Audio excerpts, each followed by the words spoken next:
The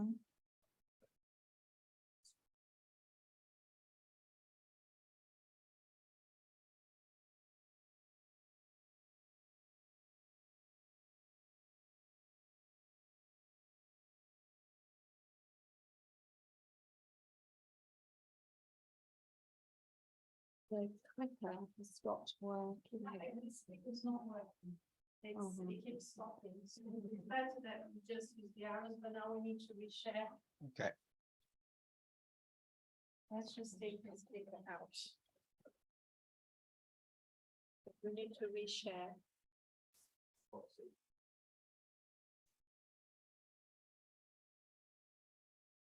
And now we should be able to do the arrows here. Okay, that and that.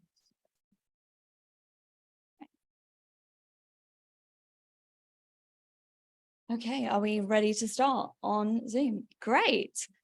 Welcome everyone to the Car Free Cities Riders on the Storm event. I'm Hera Khan Adiogan. I'm now co-director of Possible, but up until a few weeks ago, I was the head of the Car Free Cities programme.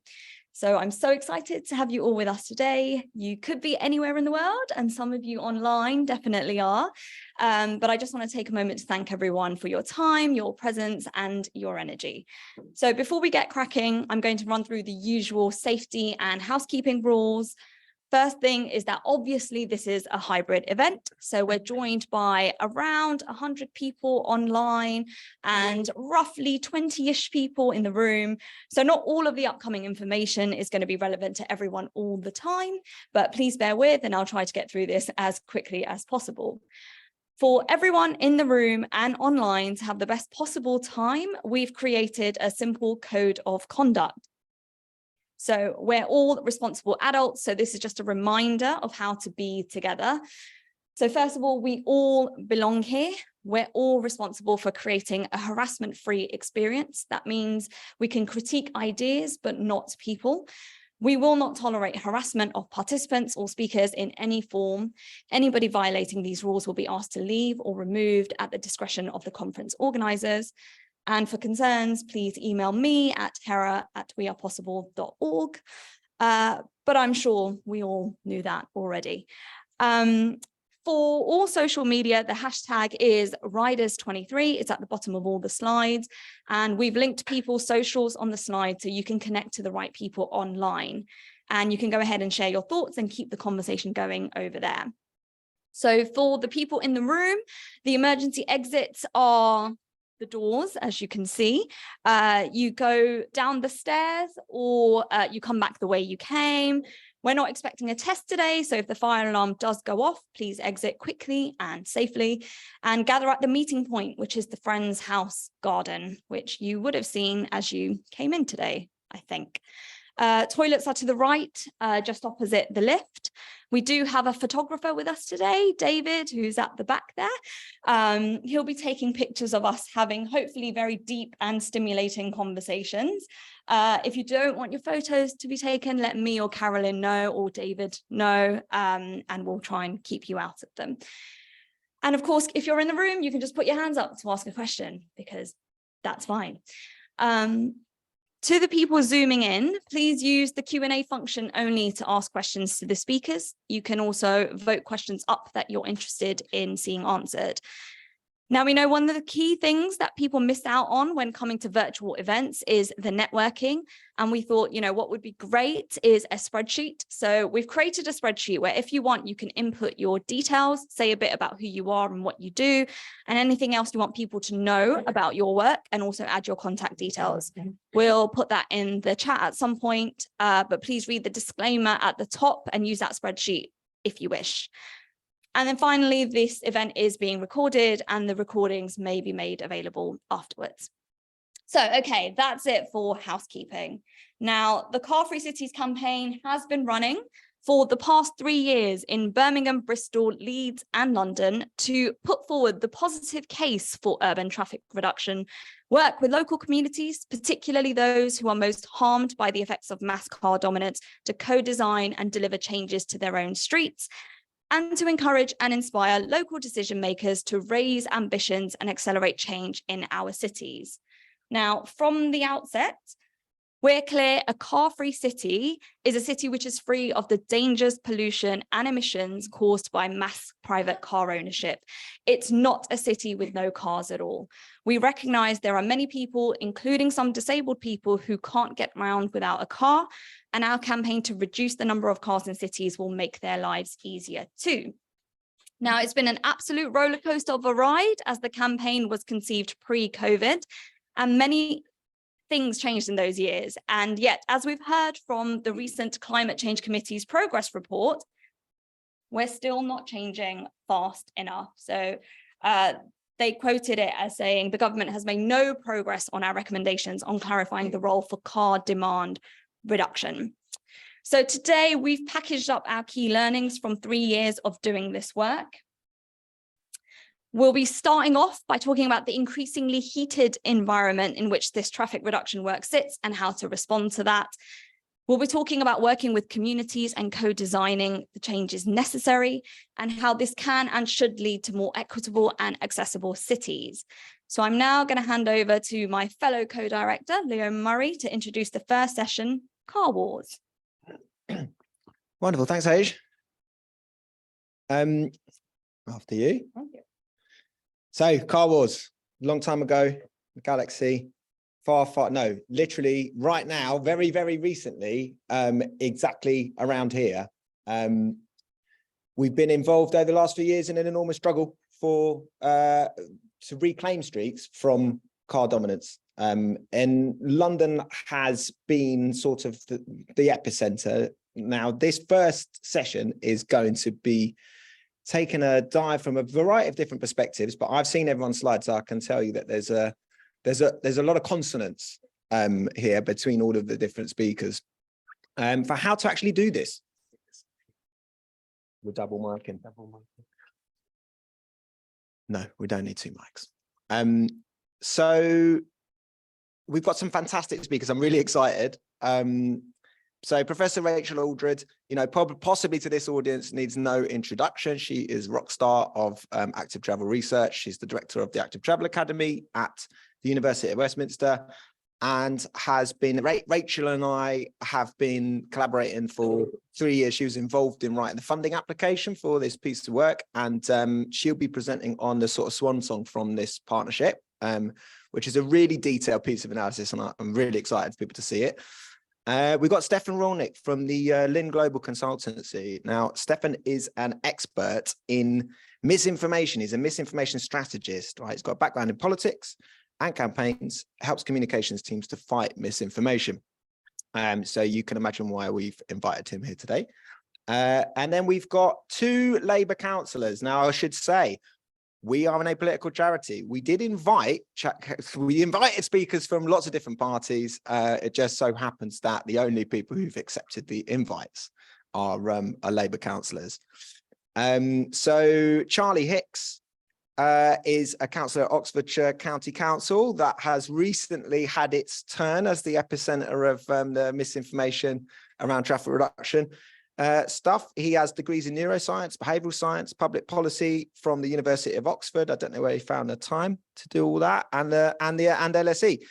So the Sound and Fury report that Rachel is presenting on is inspired by Charlie's own behavioural science MSc dissertation, which looks at the effects of LTNs on the 2021 London Assembly election voting behaviour.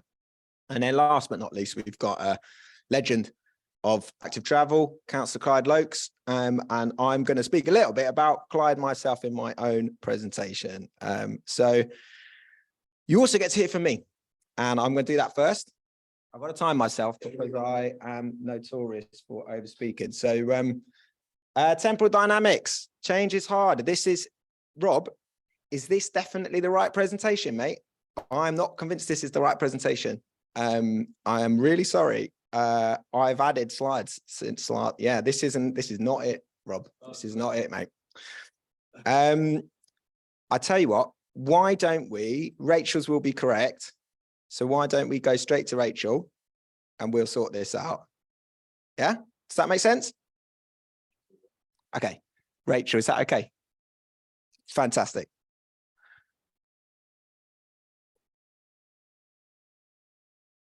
Thank you. So I think I have 12 minutes and I shall do my best. They always say start with an apology, right? So I'm not the lead on this report, so that's my apology. I'm going to do my best to do justice to it, but if there are any questions about Bayesian network dynamics, I may have to pass them on, but I hope I'm going to do justice to this. It's led by my colleague Jamie Furlong with Athena and Charlie, as Leo mentioned, and it's looking at the impact of councillors' LTM positions on voting behaviour in Greater London, and there is a lengthy report published recently that accompanies it, along with some media coverage that you may have seen. So I expect people here generally know about low traffic neighbourhoods, but I just wanted to start by saying what they are. Basically, this is an area-wide traffic reduction measure. This is an example from Enfield in North London. Basically, modal filters, which restrict through motor traffic, are being used to remove much of the motor traffic from that area inside those boundary roads that are in red. So basically, this is removing cars cutting through that area as an area-wide traffic reduction measure. As you may also be familiar, low traffic neighbourhoods have become very controversial, like a number of active travel or sustainable transport measures. Here are just some examples, a couple of examples of vandalism of planters being tipped over, signage being painted over, and an anti-low traffic neighbourhood march. So there's been a lot of noise in the media as well, and the social media, about some of these measures. However, interestingly, when we look at opinion polls, potentially a more nuanced, a slightly different, often more positive picture emerges. So this is from a recent poll by Redfield and Wilton, asking people in London to what extent they support or oppose the introduction of low traffic neighbourhoods in London. And you can see that 58% support or strongly support, 17% oppose or strongly oppose. But I think also interesting is that only a minority of people feel strongly either way. You know, many people mildly support, mildly oppose, don't know, or don't really have an opinion. So perhaps views are more nuanced and more positive than some of the media, the social media noise might suggest. But this study really is the first piece that looks systematically at the impact on voting patterns, because one question obviously is, well, you know, people have seen the previous slide, people have seen the controversy. On the other hand, the opinion polls perhaps suggest something different. You know, what role do low traffic neighbourhoods play in elections? So these are our research questions. To what extent did incumbent councillors, so we looked at incumbents between 2018 and 2022 in the London elections. So incumbents allows us to compare like with like, people who were already councillors, did they get re-elected? We're looking at whether they tweeted at all. So this study, if you read the full report, there's a lot of nuance, a lot of caveats. So obviously tweeting is only one measure of councillors' public stances. However, it was one that we, after a lot of consideration, we thought was a relatively good and useful measure to look at. It only, you know, it's only one aspect, obviously. So councillors tweeting about low traffic neighbourhoods, and also whether they took a positive or negative stance. And I'll say a little bit more in a minute about how we measured that. So did their tweeting as positive or negative affect their likelihood of retaining their seat? Obviously quite an important measure for councillors, and their relative number of votes. So this is a slightly different measure. This is trying to look at the extent to which their support increased or decreased. So they might have kept their seat, but was their support increased or reduced? So the relative number of votes, there's a long description of it in the report. There's a worked example, basically just to say this is a measure where we're trying to control for the number of candidates standing, which tended to change between elections. So our measure of relative votes is basically the percentage difference between the number of votes our particular candidate received and the average mean number of votes per candidate in the same ward. So it's kind of a measure of how popular they are compared to the average in terms of candidates standing in that ward. Again, there's different ways you could measure this. This is the one we settled on.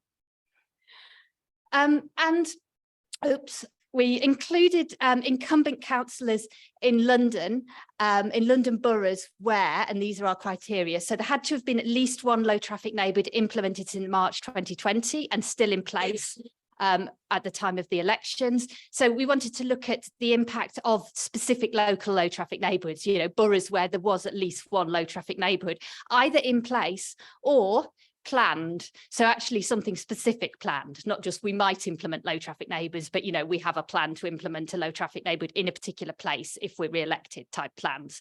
So, you know, there were LTNs or there were concrete plans. And this gave us 18 London boroughs. You can see the ones in pink there. They're disproportionately in inner London. Those are the ones that tended to implement low traffic neighbourhoods during our period. They're also all 18 in 2018 were Labour controlled. And in 2022, that was the same for 16 of them. One went to no overall control, Croydon, and one went to a local independent party, Aspire. So that's the picture. It's kind of skewed. It's not the case that lots of different parties were implementing LTNs. These were Labour boroughs, and Labour boroughs were implementing these measures. Just something on voting outcomes by party before I continue to say something about more about the tweeting and the research. So most of the incumbents, the incumbents that we were able to include in our study, which I'll say more about in a minute, 93% of those Labour incumbents in 2018 kept their seats in 2022, 75% of Lib Dems, 73% of Conservatives and 67% of Greens. That was quite a small number. And overall, 89% kept their seats. So most of these people were re-elected. However, generally there was a change in relative vote share in 2022 compared to 2018 for most of these, for many of these councillors and candidates, because basically one factor of this was that in 2022 we had more smaller parties, we had more independents standing. So these incumbents tended to get a lower vote because often there were more additional candidates, basically. So we identified councillors' Twitter accounts. So in terms of those boroughs, the incumbents that were standing again in 2022, we found that there were 631 councillors that we could include, of which 471 had Twitter accounts. So around 3/4 of them had Twitter accounts, which kind of confirmed that hopefully we thought Twitter was a useful thing to use, because generally it was being used by these councillors. And particularly the Lib Dems were particularly keen on Twitter. 90% of them had a Twitter account. But, you know, even among Labour and Conservative, which were most of them, that's like 73, 74%. So a lot of Twitter accounts to look at. So we had to identify, obviously councillors did a lot of tweeting. We had to identify the tweets related to LTN. So Twitter until recently had an API service that could be freely used for research. So we downloaded all these councillor tweets for a nearly 2.5-year period, 2020, 2021, part of 2022. And we identified the tweets using keywords, so obviously low traffic neighbourhood or LTN, but there are also local brand names like livable neighbourhood. So we tried to identify tweets about borough LTNs, and we only included standalone tweets, so things that the councillors had tweeted themselves, not retweeted or replied to. So how much tweeting was there? Well, we ended up we found that around 1/3 of Conservative, Lib Dem and Green councillors with Twitter accounts had tweeted about LTNs, but only 18.5% of Labour incumbents. Perhaps not surprising when you think this is potentially a controversial measure and that it is the Labour incumbents who are implementing it. But anyway, that's quite a lot of tweets. So generally, 103 councillors tweeted between 1 and 9 times about LTNs. So not a massive amount, but you know, between 1 and 9. 27 councillors tweeted between 10 and 49 times about LTNs, and 4 of them each tweeted 50 times or more about LTNs. So it's quite unevenly distributed. There's a few keenies on both sides. So we basically did something called sentiment analysis, which is an established method to automatically classify the sentiment of tweets. So yeah, we used a naive Bayesian classifier, which is a standard approach to predict sentiment of all these tweets, these hundreds of tweets towards LTNs. We manually coded a data set to teach the model, and the model is quite good because it codes each tweet not just as positive, negative or neutral, but it gives it a probability. So for instance, a score of 0.8 out of 1 means we're pretty confident this tweet is positive. A score of 0.2 says we think this tweet may be positive, but we're a lot less confident. So it's not just like 0 or 1, it's giving each probabilities. And then we could also score the councillors for how positive we think they are towards LTNs in their tweeting by averaging, basically. So councillors themselves also got a rating of between -1 and 1. The model was pretty good. It was as good as a human coder in terms of the reliability of classifying tweets, we found. And then we did what I'm going to just talk about in the last few minutes in terms of results. We built a couple of models, well, a couple of types of model. There's more about this again in the report. Basically, we had models predicting the likelihood of a councillor retaining their seat. So that has a binomial outcome 1 or 0, basically. So we used logistic regression models. When we're looking at the relative vote share change, we used linear regression models. So 2 different types of model. And in both types of model, we're controlling for key political and demographic characteristics, which is quite important. So for instance, political party, right? Obviously, the Conservatives and Labour were in quite different positions. And so we needed to control for political party, but also demographics, things that we thought might make a difference in terms of changing vote share or changing outcomes. So just to finish then, several slides on pulling out some key results.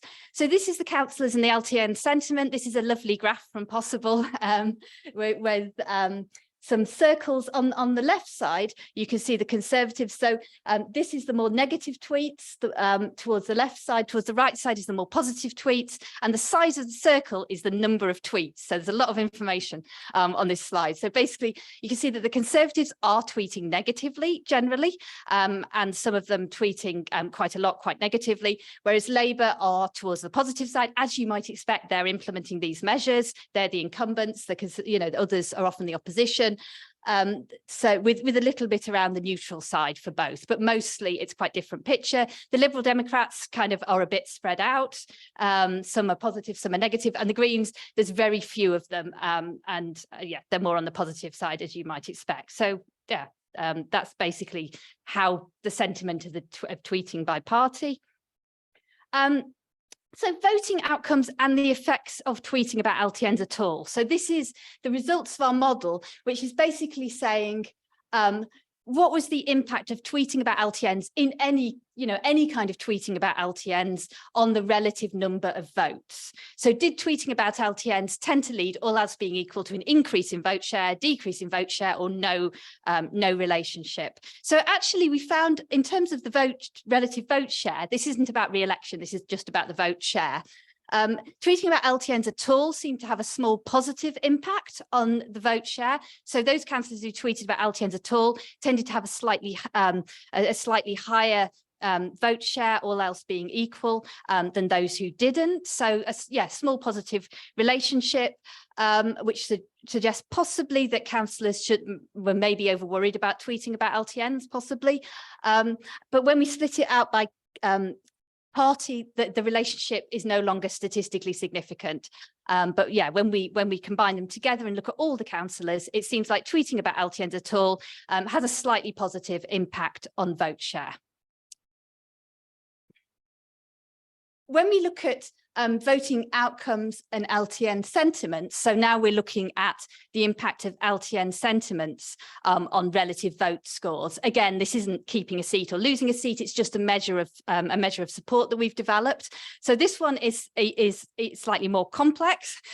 Basically, so here we've got along the y-axis the change in relative vote share. Along the x-axis is the LTN sentiment score. And as you saw before, the Conservatives are much more negative generally, Labour are much more positive. The trends seem to be in different directions. So generally, in terms of Labour, it looks like the trend is like more positive tweeting tends to be associated with a slight increase in vote share. For the Conservatives, it seems to be the other way around. But I'd point out 2 things. Firstly, there's a lot of variation. You can see a lot of those dots are quite a long way from the trend line, so there's a lot of variation on both sides. Secondly, actually, neither of those lines in isolation is statistically significant as the relationship. What is statistically significant is the interaction effect, so that we can say it seems to be a different trend between Labour and Conservative, but it's quite weak, and it's quite, our level of confidence to say what that trend is for each is pretty low. And remember also that this is just vote score, it's not keeping a seat.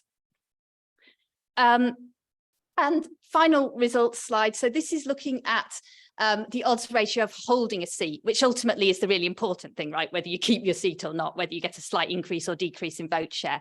So this is the odds ratio of holding your seat by whether the councillors had tweeted at all here.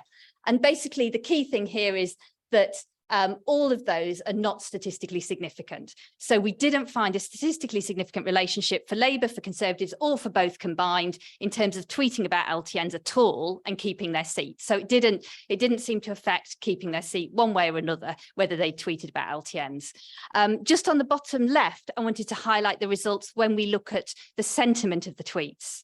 So 79% of councillors who tweeted negatively kept their seats, compared to 75% of neutrals and 96% of positive tweeters. However, this difference was not statistically significant in modelling. This is not saying that tweeting positively about LTNs caused people to keep their seat. That's not the case. This is mapped quite closely onto the party differences, and that's what's underlying this relationship.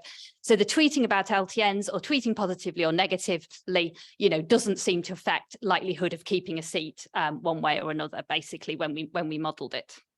So some concluding thoughts, really. Firstly, that most incumbent councillors in areas with LTNs didn't tweet about LTNs.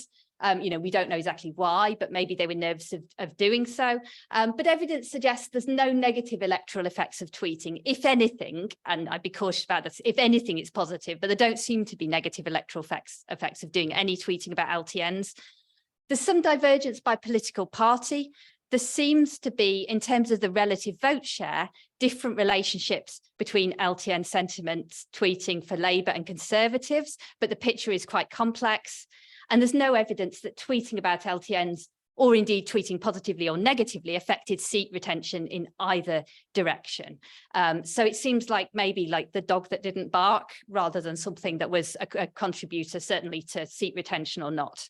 But yes, as in the report, there are caveats. This is quite complex analysis, and the findings should be treated with caution. And I hope I've done some justice to it and not gone too much over the time.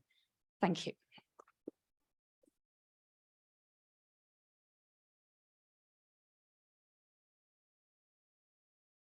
Fantastic stuff. Thank you, Rachel. Okay, so I looked like I was blaming my colleague Rob there for bad slides, but it was my fault. So just oh, is this not updated? This hasn't updated. This should be up. This should be live updating. Yeah, refresh it. Okay. All right, and then we're going back to slideshow. There we are. Okay, so I'm going to talk about the pattern that we have seen. That's fundamentally what I'm going to address in this talk. There are three key things that everyone is involved in traffic reduction needs to remember, right? The first is that noisy backlash against traffic reduction is inevitable. There is no way to do this that will not trigger that. There isn't a way to do it. We've never seen one. Secondly, once the traffic reduction measures have had time to bed in, nobody ever wants to go back. We can't find any examples of traffic reduction measures that have been in for more than 2 years that then go on to be removed. Tower hamlets accepted. We can talk about that on another occasion. A majority and a plurality of people support traffic reduction, but they're unlikely to say so up front. They're not going to tell you that when you first embark on it. I just like this. This is a Belgian playwright from the turn of the 20th century. I just like this quote because it's important to sort of keep this in mind, right? You can't win progressive change without fights. And councillors who are wandering into this and being surprised to find that there's a fight, really need to learn a little bit of history. So congestion charge is a fantastic example. If we'd held a referendum on London's congestion charge before introducing it, if Ken Livingstone had taken that approach, he would have lost a referendum because a majority of the British public, despite 90% of Londoners believing there was too much traffic in central London, being concerned about health and environmental effects of pollution, only 38% agreed the congestion charge was the right solution. 8 months after it was introduced, public opinion in London had flipped. Well over 50% supported the congestion charge, opposition fell, and it has been falling away ever since. Nobody would want to reverse that now.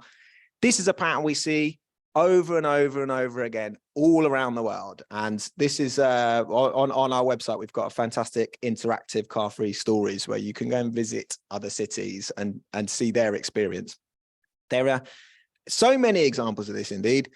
that it has been postulated that traffic reduction always follows a curve like this. Now, we call this the Goodwin curve after Professor Phil Goodwin. He demurs. He's like, look, I was kind of shown this on a napkin as a sketch at a conference in Edinburgh. I don't feel like you can attribute it to me. But he's the only person, he was the first person to use this in a published piece of work. This is, everyone agrees there's too much traffic, essentially. By the time you got to here, there's too much traffic, right? And this is very much where we are today in the UK. In UK cities, everybody agrees with this.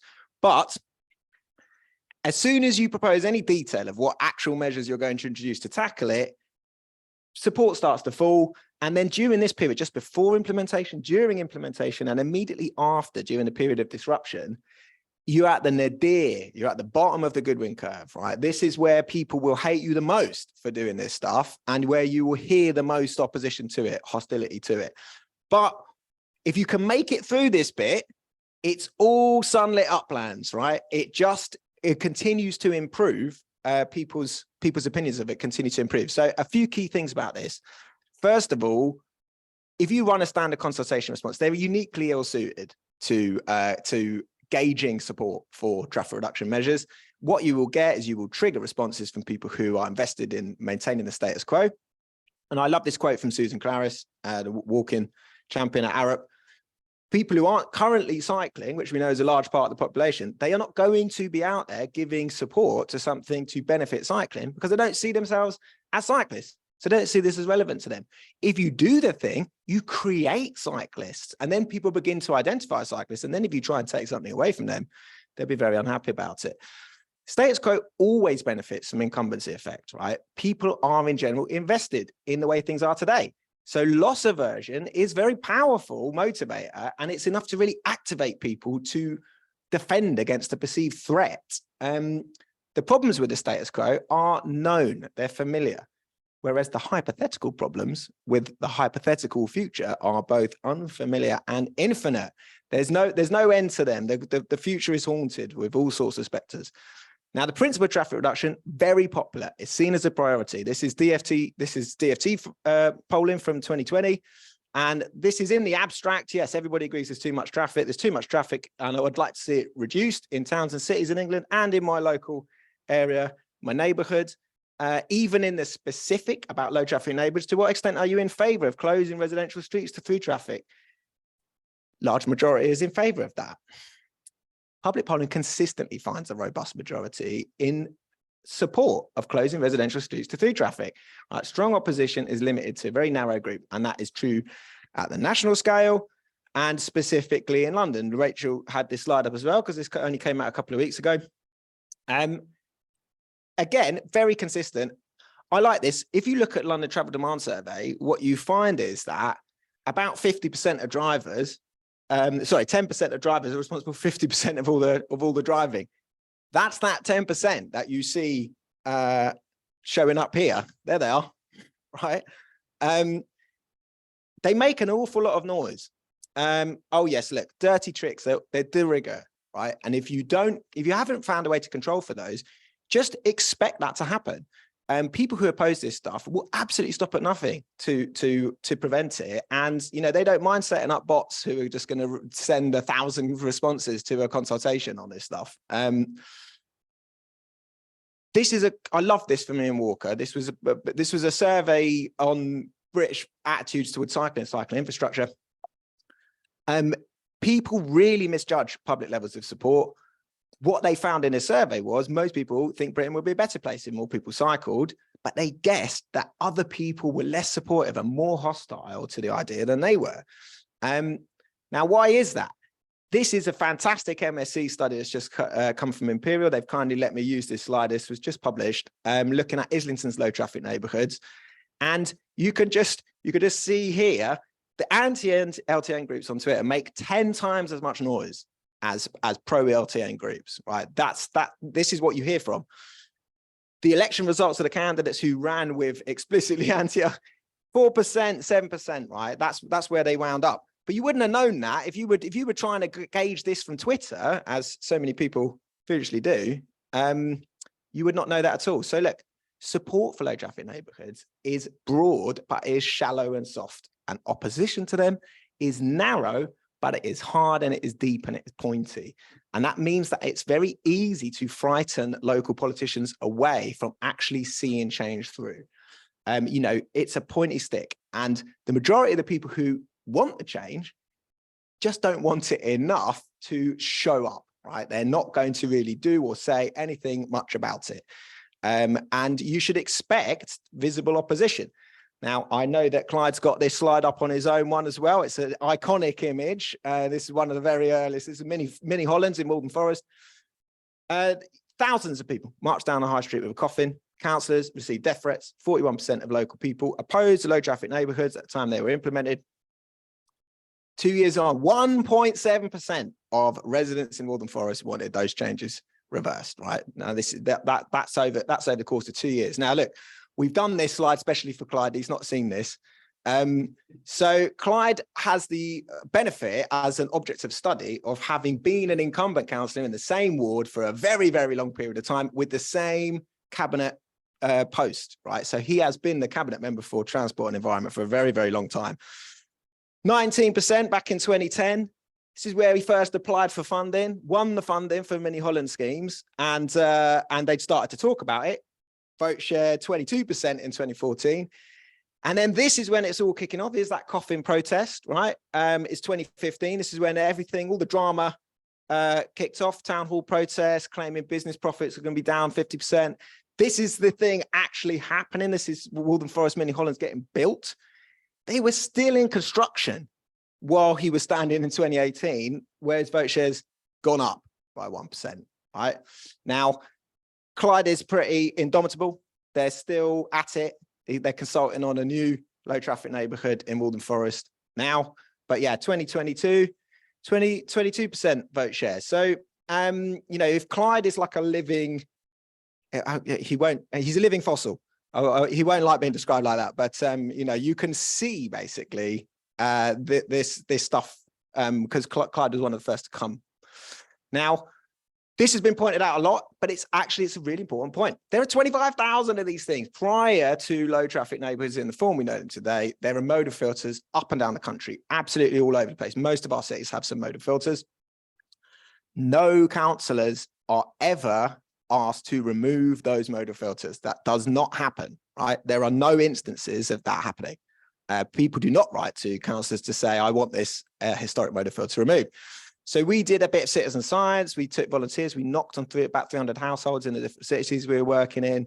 Not very surprisingly, the traffic filters are very popular. Now, also, they become more popular over time. So, you know, this is not a massive sample size, but it's meaningful, right? And this, I think, is really important.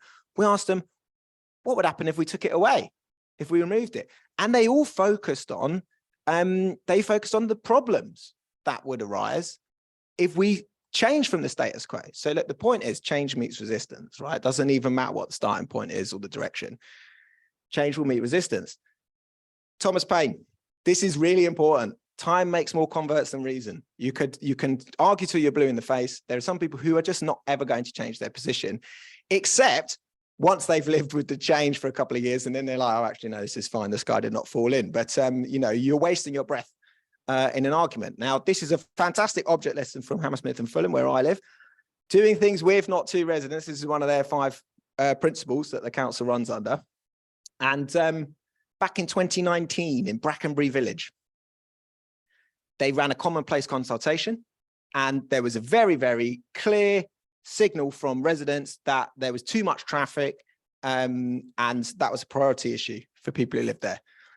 So by 2020, late 2020, the council were running local resident association workshops and presenting some initial proposals, which included this fantastic, this is pedestrianisation in the middle of it, which would have been a hard mode of filter and stopped people driving through. However, at the same time, they were having an absolute nightmare. The same team were having a nightmare in South Fulham, where they had tried to introduce their first low traffic neighbourhood. And they retrenched, basically. So I love this. This is a slide from the council, I should be clear. So the Hammersmith and Fulham slide, tech solution to an impossible problem. They felt that they had cut through the Gordian knot. how do you do a low traffic neighborhood which doesn't upset local residents? You let residents drive through all the filters. So every filter in Hammersmith and Fulham low traffic neighborhoods is camera enforced, and anyone can drive through it provided you're a resident in the borough. So they thought that this was going to kind of solve this problem for them. And here is a slide from them about why it's not a low traffic neighborhood and why this is better, right? 2021, series of working group meetings, developing plans with local residents, lots of public realm improvements, right? Only cameras, they keep stressing this. Meanwhile, South Fulham, same story, right? This is 2020, September, resident support for the scheme. Most people wanted it removed. They didn't want it made permanent. 1 year later, right? 1 year later, this is people who wanted it to stay. Better Brackenbury, they reported. So now we're into 2022. Now by April 2023, public drop-in events are held in Brackenbury to show residents the final proposals. It all goes off. You've got a local motor lobby, right? Notorious climate change denier, David Tarsh, starts putting up posters around the neighborhood and launched a disinformation campaign. Claim disabled drivers are not exempt, etc. Like, you know, things which were manifestly false, but which really gained traction. So they targeted the drop-in events and stuff. Literally within a couple of weeks, here we are, by June, the leader of the council had pulled the plan. So 4 years of officer work, engaging with the local community, flushed down the toilet because they met resistance, they met hostility, which anyone could have predicted, right? Now, the key things here is it's not possible to deliver urban traffic reduction scheme in a way that will not be met with caps lock fury. That will happen every single time. Bending over backwards to devise a scheme that had absolutely no impact on local voting motorists, which was the point of it, thank you, H, triggered identical levels of backlash. Identical to every other low traffic neighborhood ever introduced, right? The whole of the first 4 years of the Better Brackenbury program was basically spent on the downward curve of downward slope of the Goodwin curve. They could have just put bollards in, bollards all through Brackenbury in 2019. People would have kicked off in exactly the same way, and now this would all be in the rearview mirror. So be courageous. That is the key message, is you just have to be courageous here. People are going to shout at you. There isn't a way to do this. That doesn't mean people will shout at you. This is a Bertolt Brecht poem. When it's a notion, when it's vague, it's praised. When it looms large, when plans are in motion, objections are raised.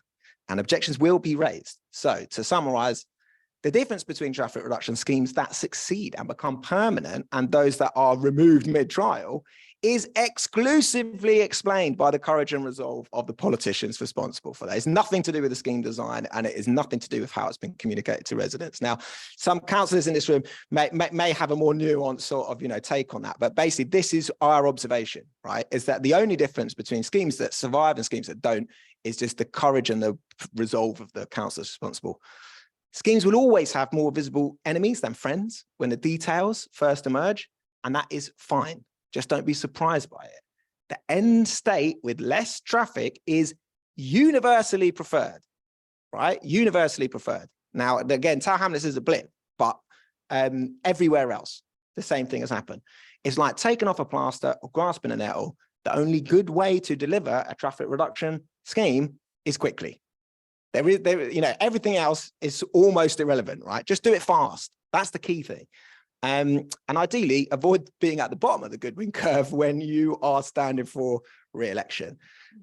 Great. That is my talk done. So we should now have Stefan. So I'm just going to take you to your slide, Stefan.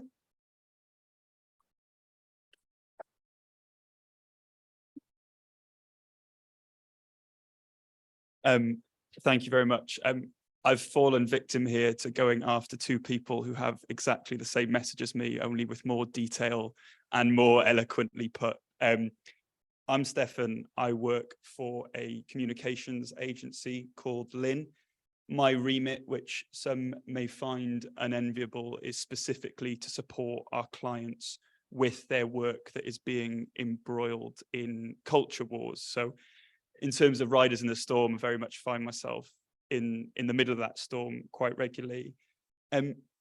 I know we're apolitical here, but there was something that was mentioned earlier about resistance to change. And this is something that I have become very familiar with in my travels through the gutter of the internet, which stretch back a few years now, which is that aside from uppercase P partisan political allegiances, that disinformation and misinformation, and I'll get into the definitions, which, spoiler alert, aren't that important in this context.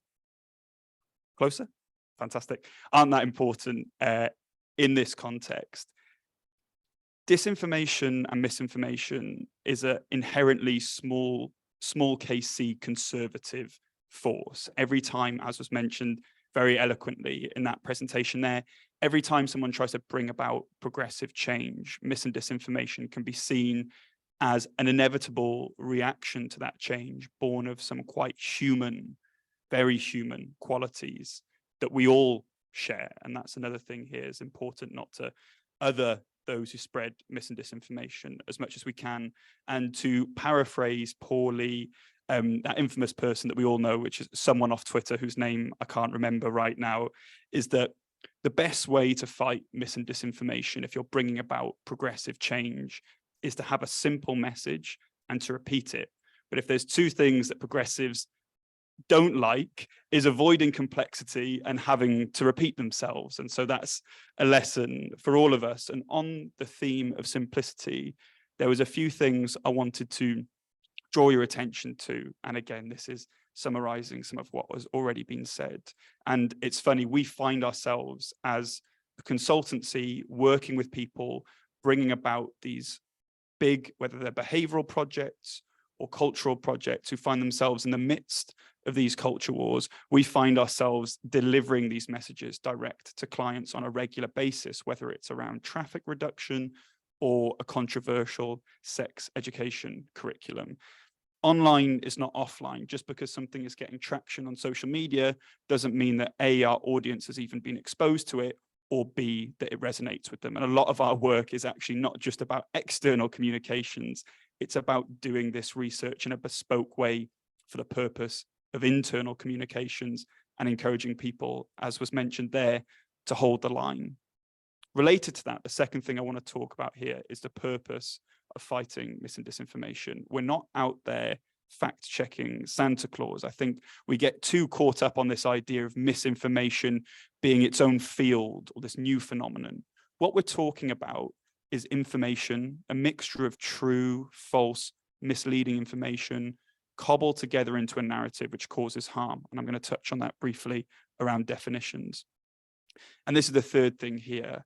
I think instinctively our approach to mis and disinformation is to correct it. And any of those who have experience in behavioral work, more experience than myself, will know that that is fraught with many difficulties as well. And we'll touch on that shortly.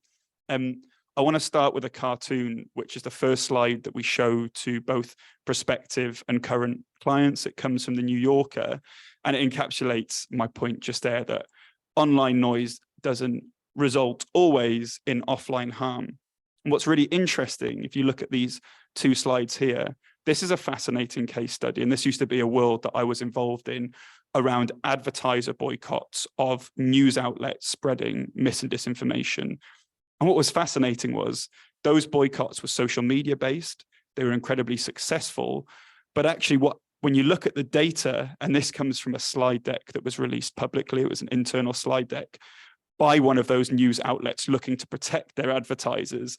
They commissioned this research, and what they found was that our online boycotting campaigns weren't cutting through with the public because it was online noise, but it was enough to scare advertisers that there was public backlash, and it was actually resulting in real world action despite the lack of brand damage. Now, obviously, that's an inverse case that we wouldn't necessarily want to draw too much attention to, but it reveals the same thing, that actually the problem with mis and disinformation isn't that it's necessarily always radicalizing people, it's that it distracts us from our key messages because we feel the need to respond to it.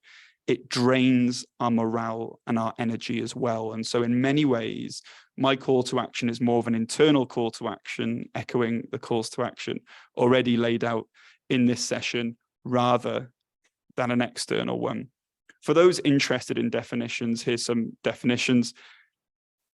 Mis and disinformation is increasingly becoming an industry of itself. And so there are vested interests in making this subject seem more complex than it actually is. And actually the difference in these definitions isn't always that helpful, but the definitions are here on the slides. I'm sure they'll be circulated and shared afterwards.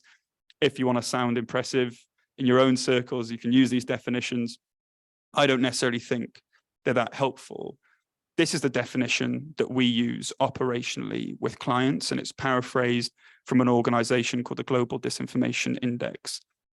Anywhere someone intentionally or unintentionally, because as we all know in the case that was just produced there on LTNs, someone might create a piece of information deliberately as disinformation, but it is spread by members of the public without the intention to cause harm, potentially with good intentions because they believe that information.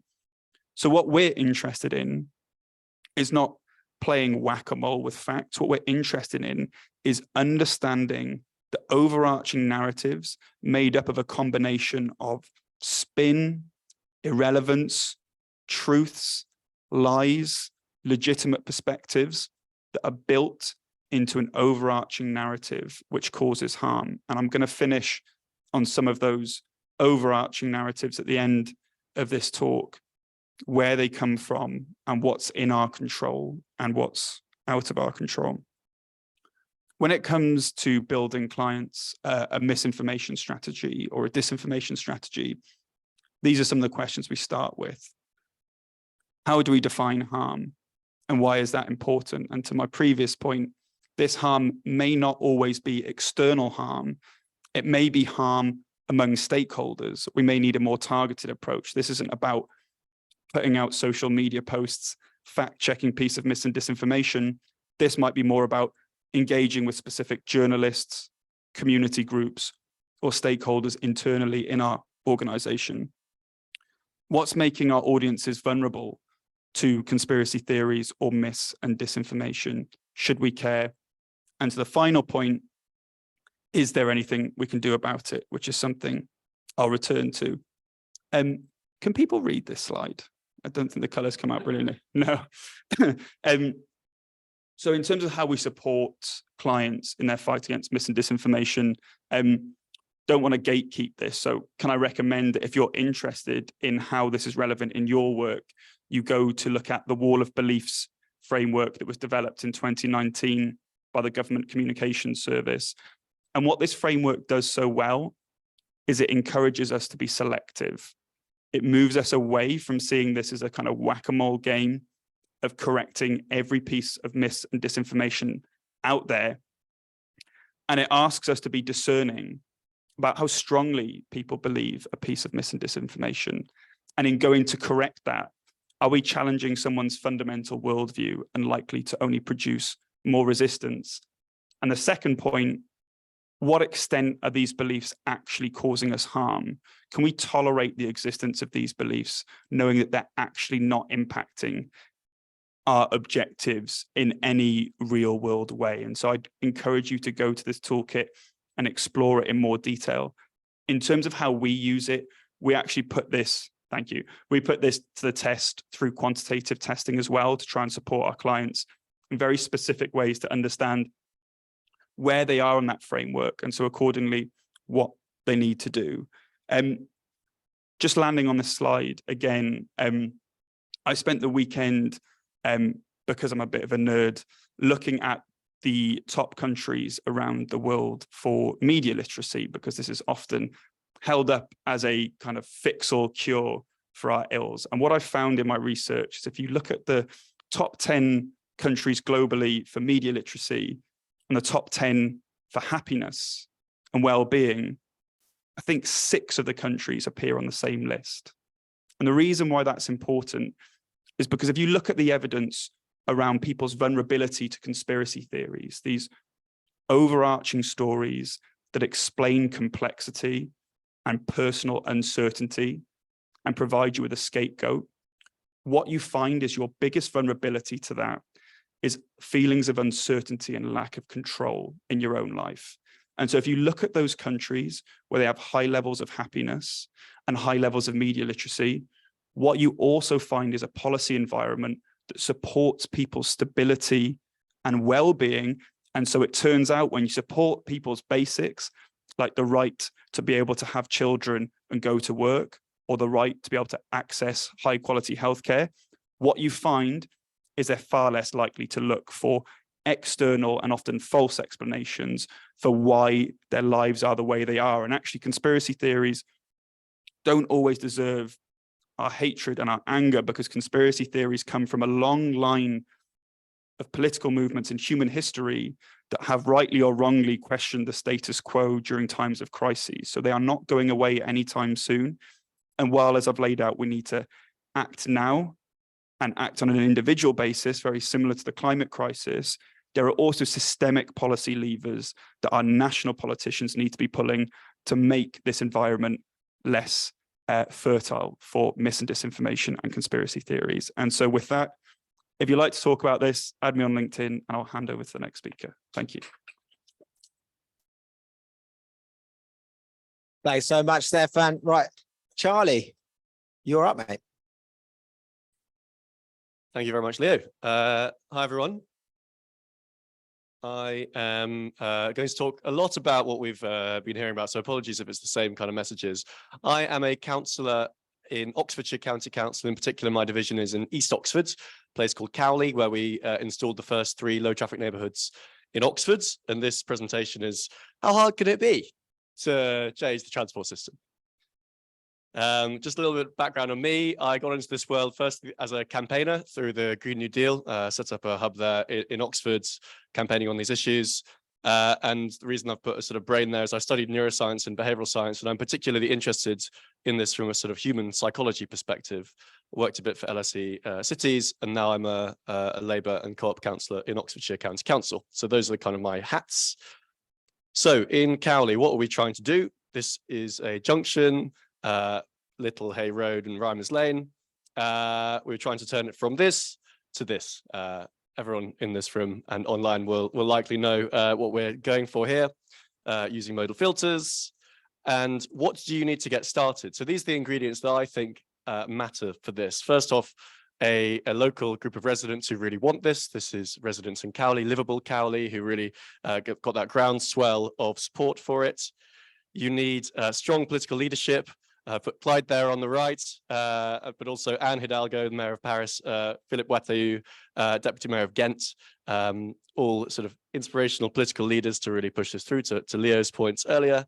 And you also need a policy environment that supports this, and some money too. And that's what we had in 2020 from the government.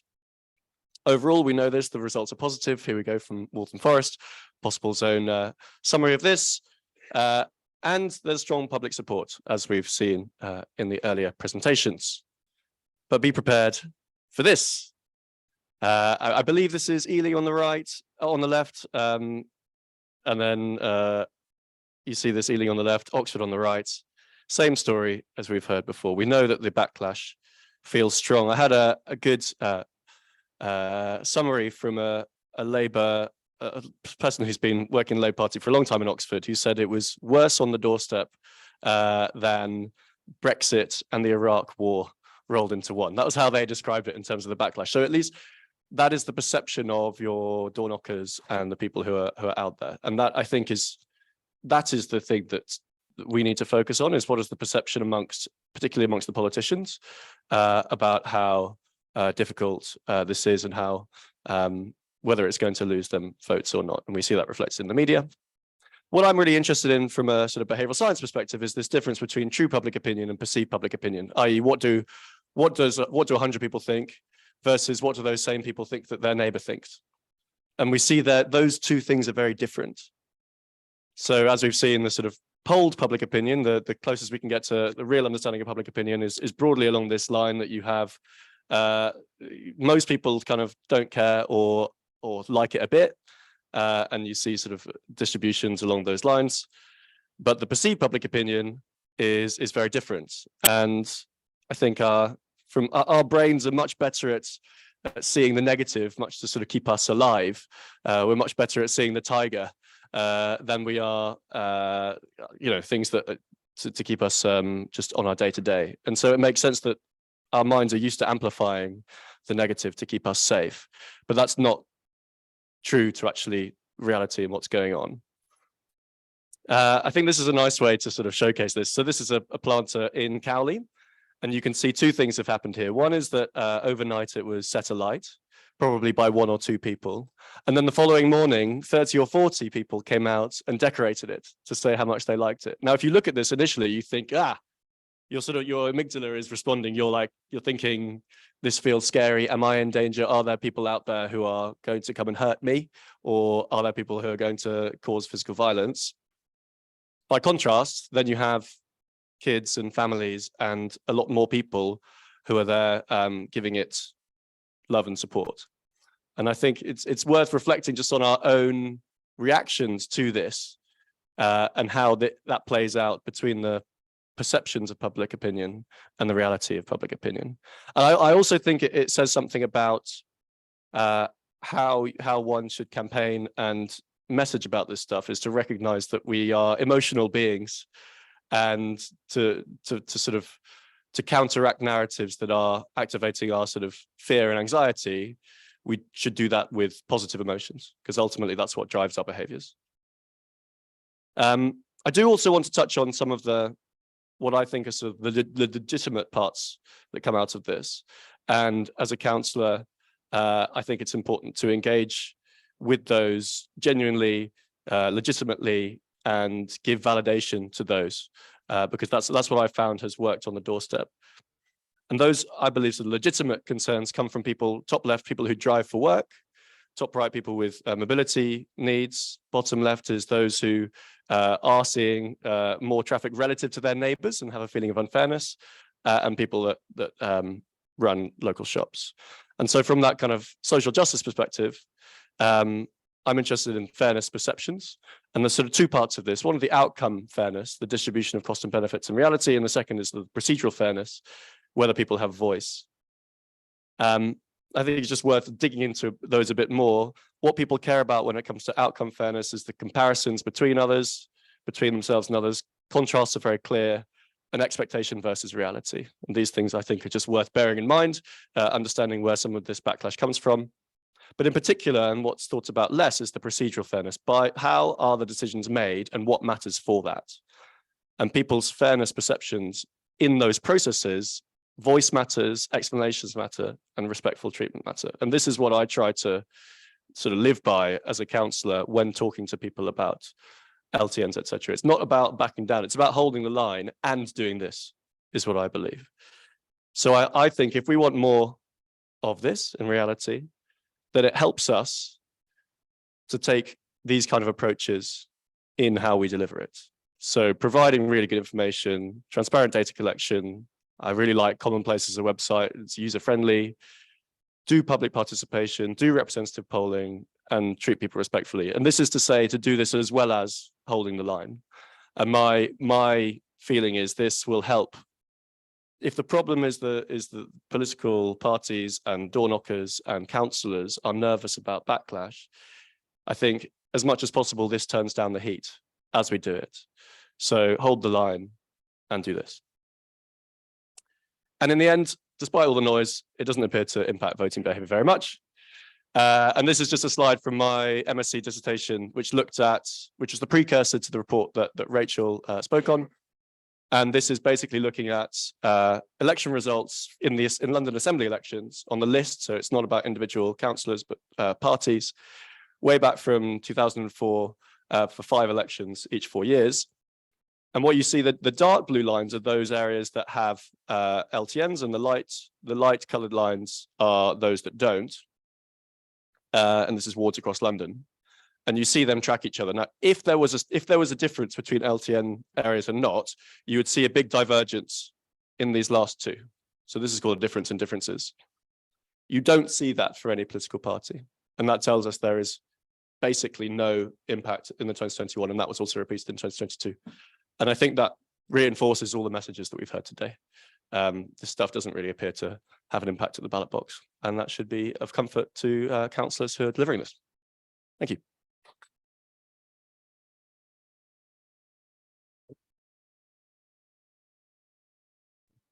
Thanks so much, Charlie. Now, look, we've got Councillor Clyde Loates from Northern Forest joining us online. Is Clyde able to advance his own slides? Or do I need to do that for him? I should be able Clyde, to do it. Yeah. Just a second, we're just gonna put you on the screen. All right, thanks so much, Clyde. We're going to get your big face, mate, instead of your little face.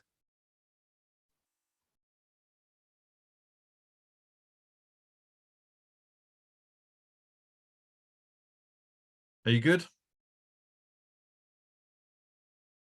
Can you see my slides? Yes, we can. Okay, the system works. Okay, let me just hang on. Let me just go All right, back. fantastic. Okay, can you hear me? Yeah, sounding good, Clyde. Hello, Houston. My apologies for not being there in a physical format today. I'm kind of heading off on leave for a week tomorrow, so this is kind of my last commitment and my promise to Carolyn before I head off on leave. So hello everyone.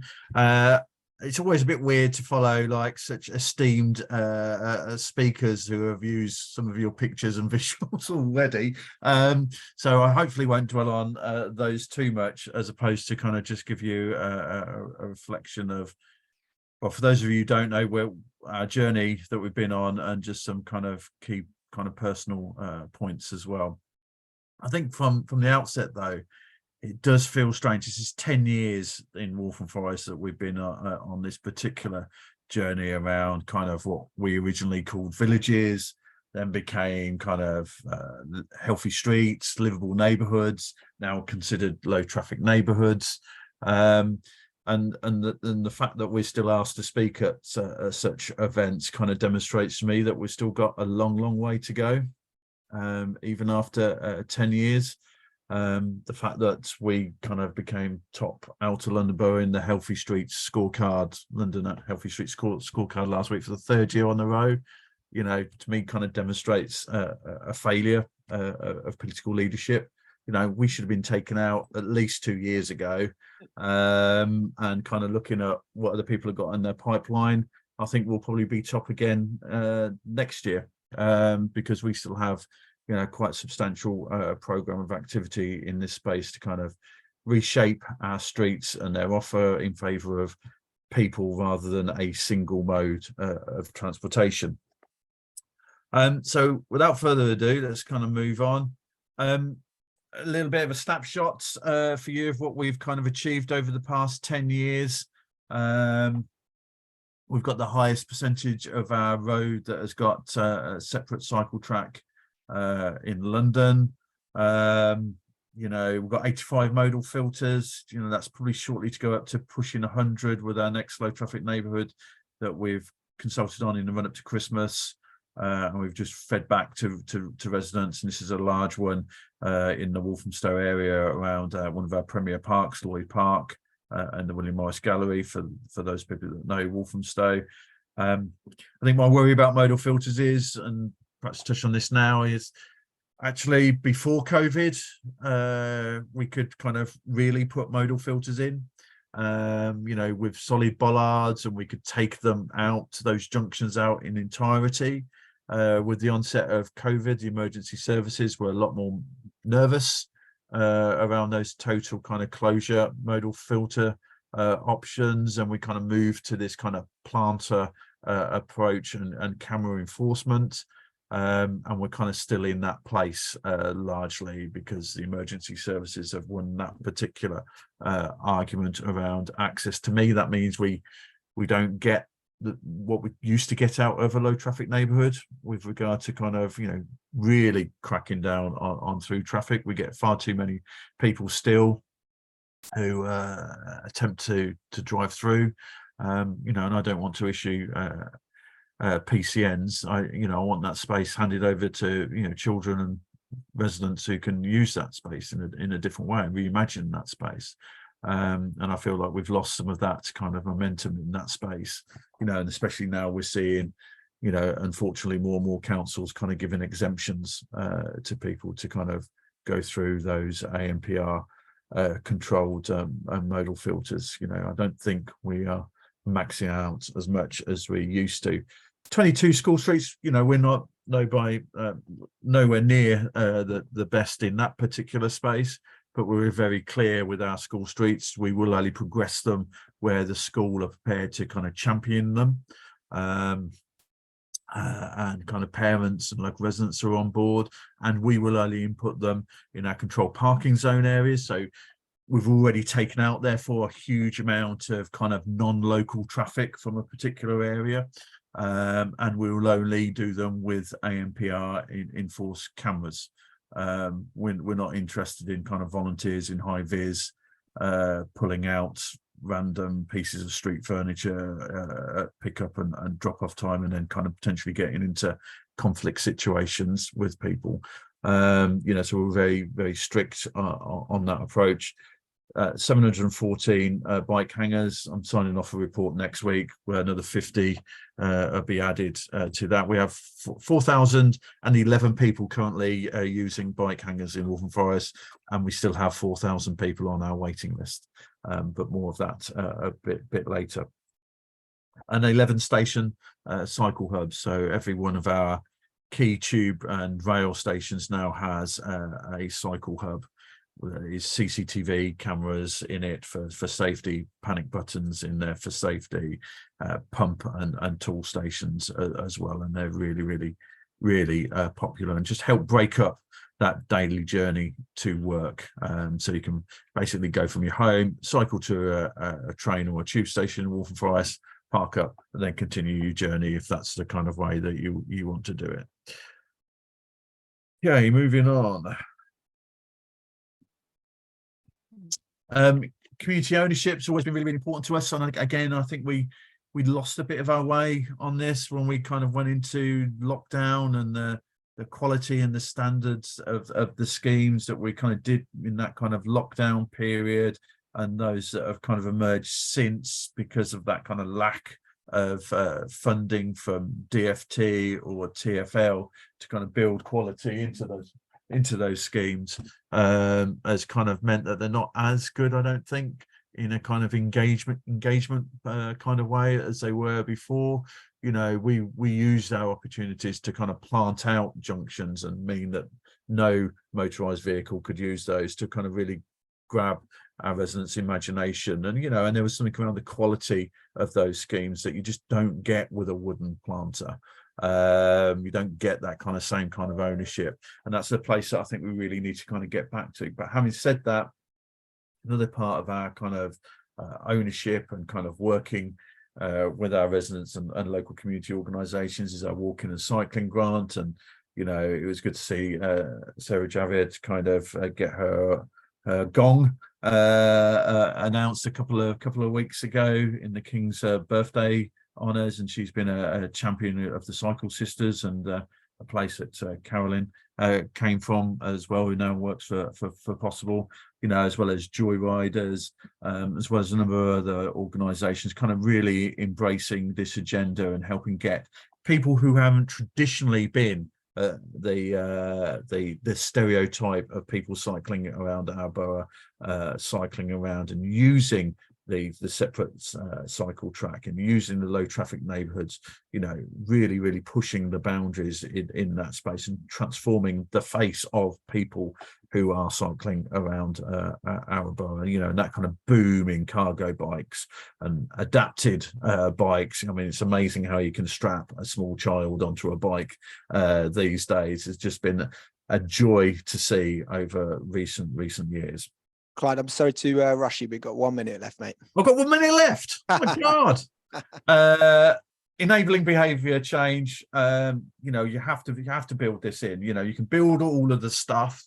You can put the low traffic neighbourhoods stuff in, but the complementary measures, the way you encourage people to use that space is equally as important. That's why we still invest a lot in cycle training. We have our loan bikes, we have our cargo fleet bikes that you can borrow, and we do all of these other things. And if you live in Waltham Forest and you shop online at Zara, your Zara parcel will be delivered by Zedify in Waltham Forest. You know, so, you know, even those big kind of companies are now looking at the logistics of delivery in a kind of, reduced carbon neutral kind of way. Reducing reliance on private motor cars. I'm not going to dwell on that one, to be honest. Challenges, you've used the picture already. Big challenges, but you have to engage and you have to enable other people to engage. And I always talk about our success in Waltham Forest is about working with our champions and ambassadors in the community. It's the council, politicians, the champions and ambassadors in the community, as well as our kind of council officers who can design these schemes and deliver these schemes, working together with common goals. And those champions in the community can go into those spaces, can go into those digital platforms, those social media platforms, and engage in a way that me as a politician would never be able to do. Air quality benefits, health benefits, there's oodles of research out there around the air quality and health benefits. We've just commissioned Imperial to do another piece of work to update our air quality position in Waltham Forest to see whether there's been a continuation of some of these benefits we identified a couple of years ago. And hopefully that to be something that we launch next year as we celebrate 10 years of Mini Holland. We've got a big program of celebrations coming up next year. And then what's planned next? Another 500 bike hangers, lots more EV stuff for an outer London borough, which seems to be quite rare according to previous possible research. Loads more protected separate cycle track, more low traffic neighbourhoods, and finally we should be up to about 95% of our borough being 20 mph next year. 20 mph and control parking are critical parts of securing successful low traffic neighbourhoods. There, I've rattled through. Fantastic. Thank you so much, Clive. So listen, Clyde, I think we're going to put you up as a giant floaty head. Ooh, scary. Behind us. So we've only got 15 minutes for this Q&A now because we all overran. So that's I'll take responsibility for that. I overran on my own presentation. So right, I think we've got a roving mic for the room. Is that right? Yeah, Equesti's got that. Excellent. So if there is a question from inside the room first, then let's go with that. Fantastic. Is that Mark? Yes, there doesn't seem to be, Mark. You're the, oh no, hello. There's one. Great. Sorry. Yeah. Just say who you are as well, please. Louise was Haringey Living Streets.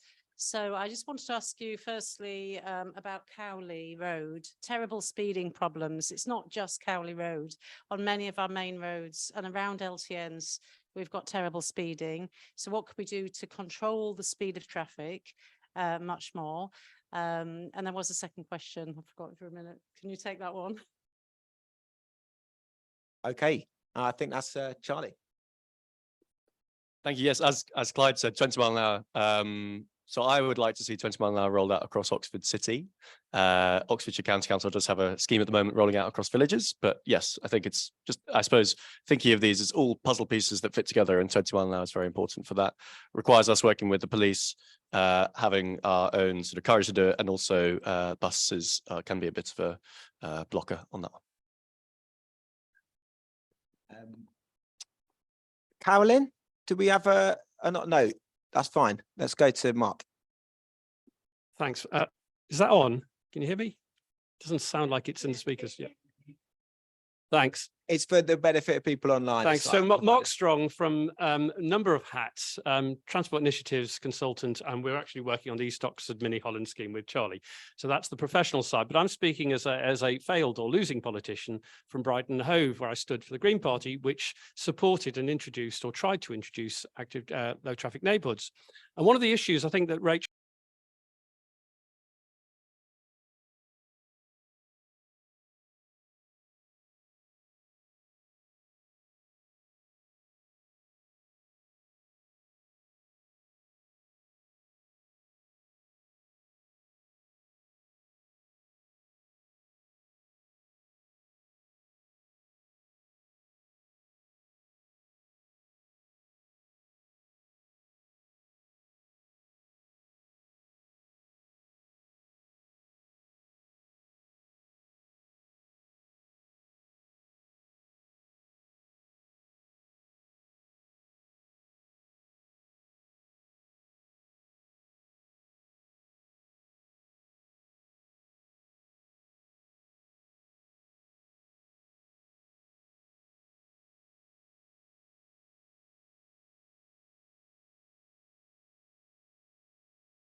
Okay, good afternoon, everybody. Welcome to our afternoon session, resuming our Riders on the Storm event, looking at urban traffic reduction. And this afternoon, we've just got one session. This session will be finishing around 3:10. Then until about 3:30, we'll have a sort of plenary wrap up and a little look at some of Possible's other work in the Car Free Cities campaign and other resources that we haven't already covered today. So this session is about cities of the future and ensuring the shift away from cars increases equity and accessibility for all our communities. I'm just going to talk briefly about our Car Free Visions project. I don't have any slides for this, but if you go to wearepossible.org/visions, you can see the visions that we created there. So what we wanted to do again was create really strong visuals showing people what we mean by a car-free city. And we worked in our 4 cities, Birmingham, Bristol, Leeds and London. And we worked with a diverse range of people from different communities through workshops. We paid our participants, we recruited as broadly as we could. We had a specific sample frame to make sure that we got a really good cross-section of people. And we worked with them over a number of workshops to basically get their input into designs, looking at their local areas and how they would redesign that area in a kind of utopian future. And we've got some examples. I know the online audience can't see, but people at home might see a couple of those behind us. We've got Tooting Broadway Junction and we've got our ideal residential street. And if you go to our website, there's also a nice slider, so you can kind of move the slider across and see the before and after for each of those images. We also produced a report having interviewed a number of experts, including academics, planners, campaigners, and councillors and politicians in each of our cities to get their perspective. And the outputs from that report kind of helped to inform those workshops. Anyway, you can find out more about that project and see the lovely visions if you go to Car Free Visions, wearepossible.org/visions. And the particular theme that we were looking at was equity. And really the same thing we're coming back to this afternoon. We know that the way our cities are currently built, you know, those inequities are actually designed in. That's one of the things that we're going to be looking at this afternoon. So I want us all to be thinking about how can we make the transition that we know that we need away from that dependency on cars, that dominance of private cars, and ensure that the needs of all our different groups and communities are met in that process. So this afternoon, we have Tiffany Lamb, who's going to speak from Sustrans, who's the head of equality, diversity and inclusion. And we've got Ben Coleman from Phil Jones Associates, who is a planner with years of experience working on different public realm schemes and urban design. And we have joining us online, Dr. Harry Larrington Spencer from the Active Travel Academy, who's published a number of papers looking at things like disabled environmentalisms and a feminist perspective on cities and inclusivity. And we've also got Councillor Rosina Chowdhury, who's going to be talking to us about her curbside strategy for Lambeth. So first up, we've got Tiffany with her presentation, Cycling as Labour, Precarious Work on Precarious Streets. Thanks, Carolyn. So in 2021, I did research at the Active Travel Academy on gig economy delivery cyclists' experiences of cycling in London. And to follow up on this research last year, I did further work also at the Active Travel Academy on the experiences of cargo bike couriers in London. So I will be talking you through some of my findings from both projects. So starting with why this is important. So gig economy delivery cyclists make up a sizable and growing population of overall people cycling in cities, not just in London, but globally. And the gig economy relies on migrant labor. So the majority of gig economy delivery cyclists are at the mercy of exploitative platforms, hostile environment, immigration policies, and car-centric streets. And despite making up an increasingly large proportion of overall people cycling, they are routinely overlooked in policymaking and planning. And this isn't because of their absence on our streets, but because of systems that are designed to exclude them and render their experiences invisible and irrelevant. We know that cargo bike deliveries have been on the rise in recent years, and there's evidence from Possible and the Active Travel Academy on the many benefits of more or greater cargo bike uptake for psycho-logistics. However, there is also a well-documented race to the bottom in logistics in general, and this is also manifest in the cargo bike logistics sector.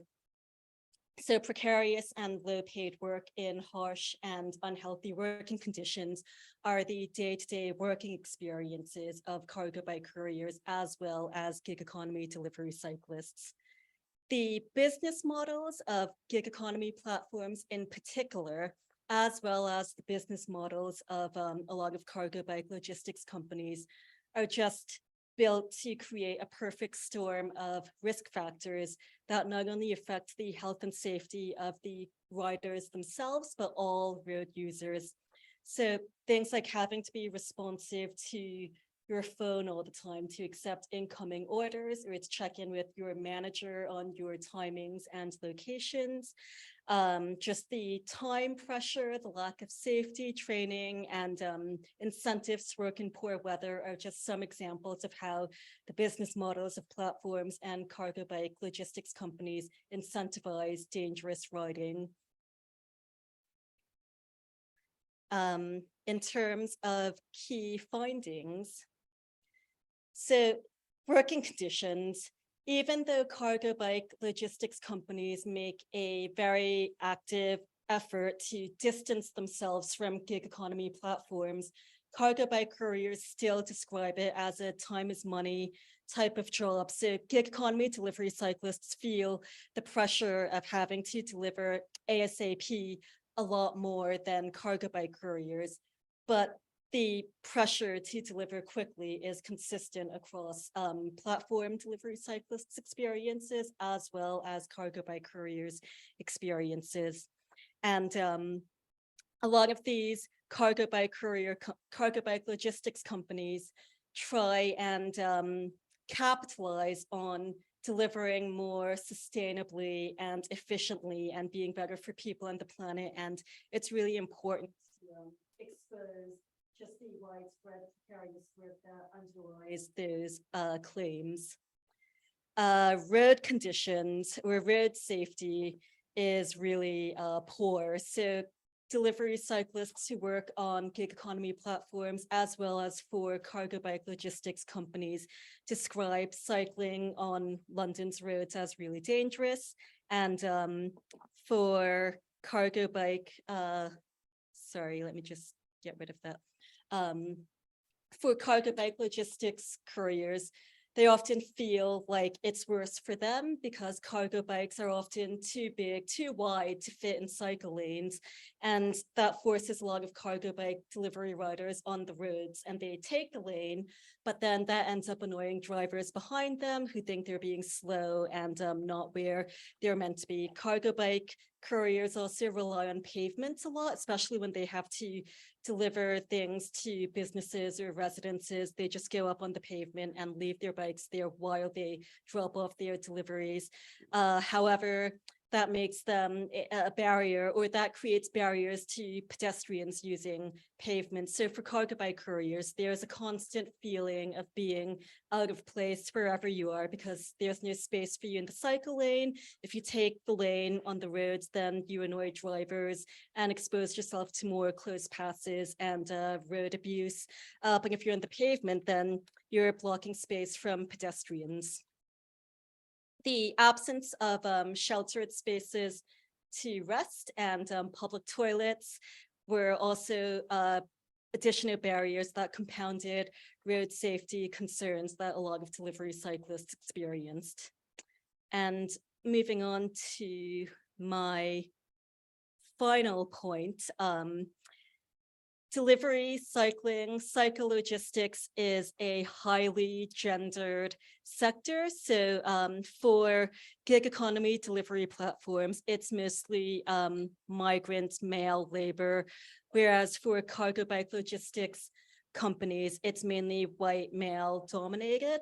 And this makes it really difficult to recruit and retain more diverse riders. It also makes women, non-binary riders, and riders of color feel like they have no support when they experience rampant everyday sexism or sexual harassment in public spaces. Or for riders of color, there have been instances when they're delivering sensitive documents like passports to posh blocks of flats, and they're made to feel unwelcome or like they shouldn't be doing something there. And these types of experiences of having your personal space violated, of being made to feel like you don't belong there just because of the way you look, are daily experiences that are part of the job. And because of the very masculinized working environment of both delivery platforms and cargo bike logistics companies, it's really, really hard for more diverse riders to get any support, and that makes it difficult for them to stay in the job for long. In terms of recommendations and what both gig economy delivery cyclists and cargo bike couriers would like to see, there are 5 key asks, really. The first one is around good, fair work. So just ending the widespread, precarious, low-paid work and having the pay and conditions reflect the physically challenging and exhausting nature of the job.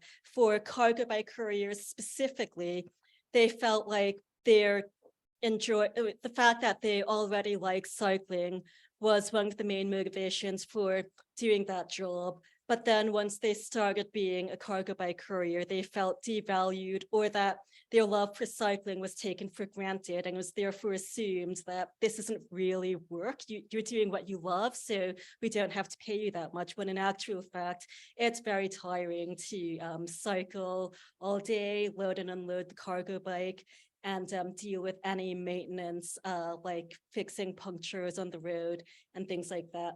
The second key ask from riders was around road safety training. So just ensuring that there is a decent standard of road safety training for all riders. This is less of a thing among gig economy platforms, and more cargo bike logistics companies are moving towards implementing widespread safety training for riders. I think Pedal Me in London has the most advanced model, but again, a lot more work is needed in this area. The third recommendation from riders was more protected cycle lanes and other traffic reduction measures, because ultimately what makes their job really dangerous is that they're competing for limited space with cars that in this might is right road culture. So they really want more protected cycle lanes and just a safer environment to do their jobs in.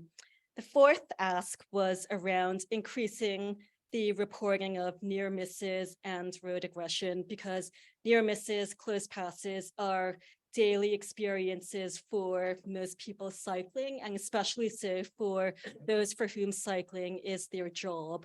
And not only do riders want the companies they work for to take near miss reporting more seriously, but they would also like more action from the police and relevant local authorities. And finally, this was a really big one and potentially relevant to Possible's work on parklets. There's high demand for couriers hubs, which has sheltered public spaces with phone charging points, e-bike battery charging points, tables and chairs for people to sit and rest and have lunch, or just relax in between deliveries or recover from the stress of having to cycle down busy roads and get abused by drivers and also potentially people they deliver to. So ultimately, I think it's really important to take these recommendations on board because streets and public spaces are the workplace for delivery cyclists, whether they work for gig economy, food and grocery delivery platforms, or cargo bike logistics companies. And if we want to create more inclusive streets and public spaces and cycling infrastructure, then we really need to take into account the experiences and needs of those who spend a lot of time in public spaces and on streets because of their work. And if we want to tap into the potential of increased active travel investment as a way to usher in a green recovery, then it's really important to ensure that the jobs created from increased investment in active travel, including a bigger shift to cargo bikes for deliveries, we really to make sure that these jobs are not just green jobs, but good jobs. So that's all for now. Happy to take further questions via email and after this.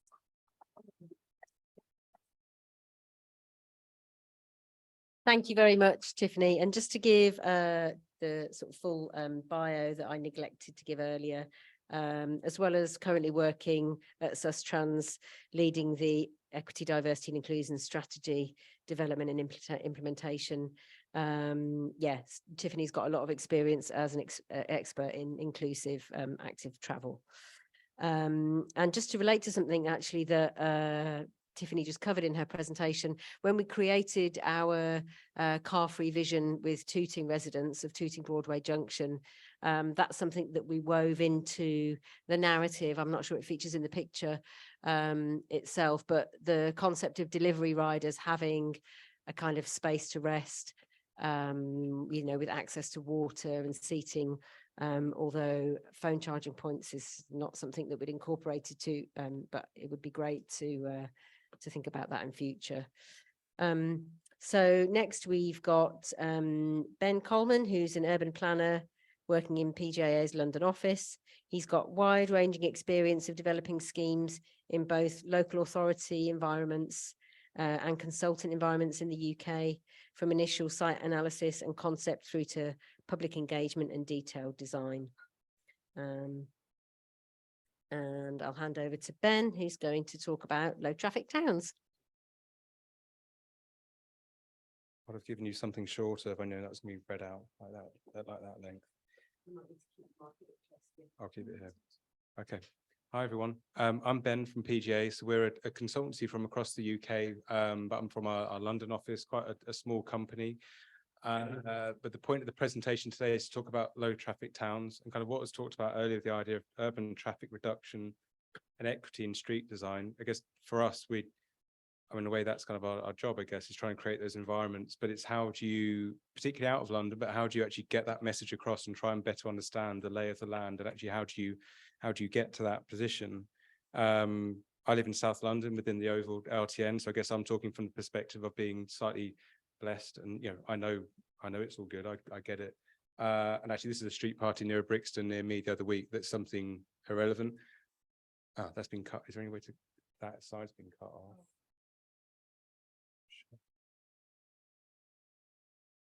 Should I take it out of that view? Yeah, just close the X. Get rid of that. There you go. Just, yeah. Out. So I think I wonder if it's to do with the ratio. PowerPoint rather than Google Slides. it shouldn't be. It's the But it won't spring. ratio. Should I just do it in that other? Should I do it in that other view? Just do it like that. It was fine before. Is that PowerPoint or Google Slides? I did mine in PowerPoint. Yeah, but they've all been put to Google Slides, but it might be. I think it was when it was transferred that it did that. All the slides in one We can leave like this, at Yeah. least we can see the entire. Yeah, but slide. just make it a bit Let's bigger. just be-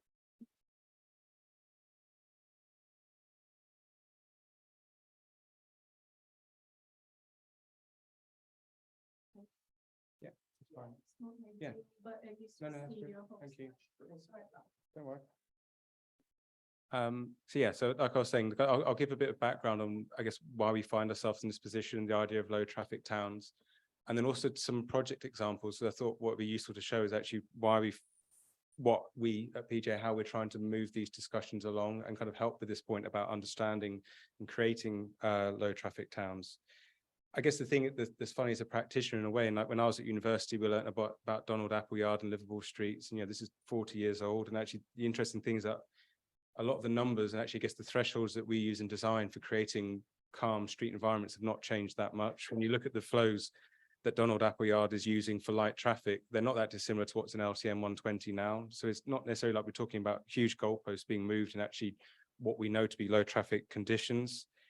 And I guess for me, there's a bit of a gap also from a design perspective as a practitioner, is that you have lots of nice auditing tools, but they're very much about traffic volumes and traffic as a volume, as a thing, rather than actually challenging what that traffic is in a more of a qualitative way. And I guess the other interesting point, as well as traffic volumes, is trip purpose and why people are traveling, and distance. Is NTS and National Travel Survey, and what it tells us is fairly consistent. So again, there's not necessarily this huge thing to learn there. There is something to my presentation. I'm not just saying everything we already know, by the way. I'm conscious of. But the point is that, this is fairly well established data that we kind of already know in terms of NTS and at what trip lengths and what thresholds, so particularly over any trips in a mile in length, you've suddenly got a real leap in terms of car dependency and car usage.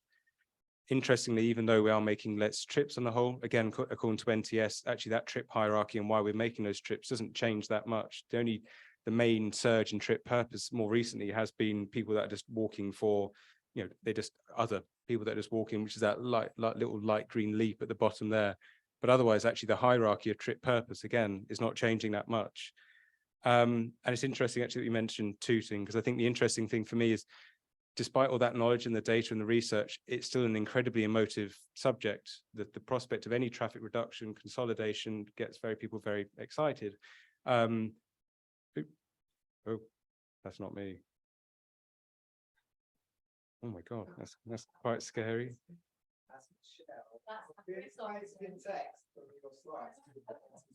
Okay. Well, she doesn't like it. She's deleting it, maybe. Right. But the interesting, well, actually, this is my sister-in-law that lived in one of the trial LTNs around in Tooting that was very quickly removed. And this is just a cheeky example, because actually the doctors' WhatsApp group were even signing the petition for its removal, despite the fact, there's somebody saying here, although I walk to work, like camaraderie, let's get rid of the LTN. And this is just, I think there's this kind of like bizarre situation where we've got the data and the knowledge behind us, but I think this is the bit we're trying to challenge as PJ, as a company is, yes, sorry. And I think the point about traffic in towns, and this, like, through traffic is treated as this lump, and our understanding of traffic is kind of treated as this kind of thing that just moves through and we just accept it for what it is. And all different types of projects that we're working on, this is a kind of a point we get stuck. And LTNs, in an interesting way, particularly outside of London, have now got, it's such a strong brand in a way that it's really been quite a Marmite experience. In particular outside of London, you've got authorities that are terrified of the term. And I don't really know what it is, but they're just scared of it. And so what we're trying to do is trying to help with that. And actually, in lieu of this, these are some of our recent projects where the thing is, in lieu of this data, we've really got stuck. This is a master plan we worked on in Wakefield, where a modal filter was removed after, you might break the record for the shortest ever installed. I think it lasted 10 days, but it was common sense. So there you go, that's good. And this is a master plan we had in Dorset, where it was interesting, where actually there was genuine propositions to put the A35 back through what was considered to be a failing pedestrian precinct. And this is in the region of teens of thousands of trips a day. And apparently that was going to sort the high street out.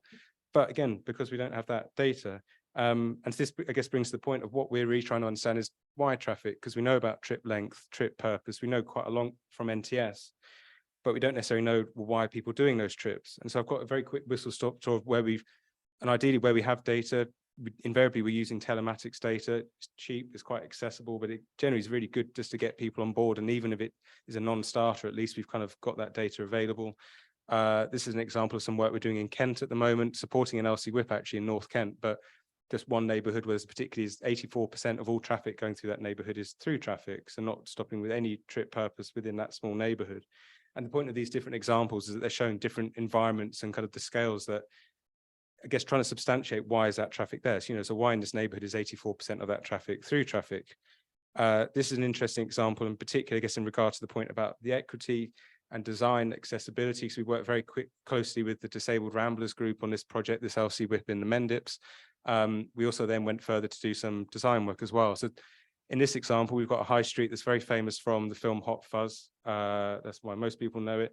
But this really clumsy, baggy street design environment where actually, if you look at it from above, you can see there's no control crossings. There's more carriageway than anything else. So 71% of that space is carriageway. But the thing that really got us leverage was that point about the 60% of height of that traffic. 60% of that traffic is shortcutting a perfectly good A road just round the corner. And that got us a lot longer toward, or closer, hopefully, towards achieving something like this, which is really just a bit of a road diet. We're still maintaining traffic access, but we're doing a lot to try and domesticate that environment.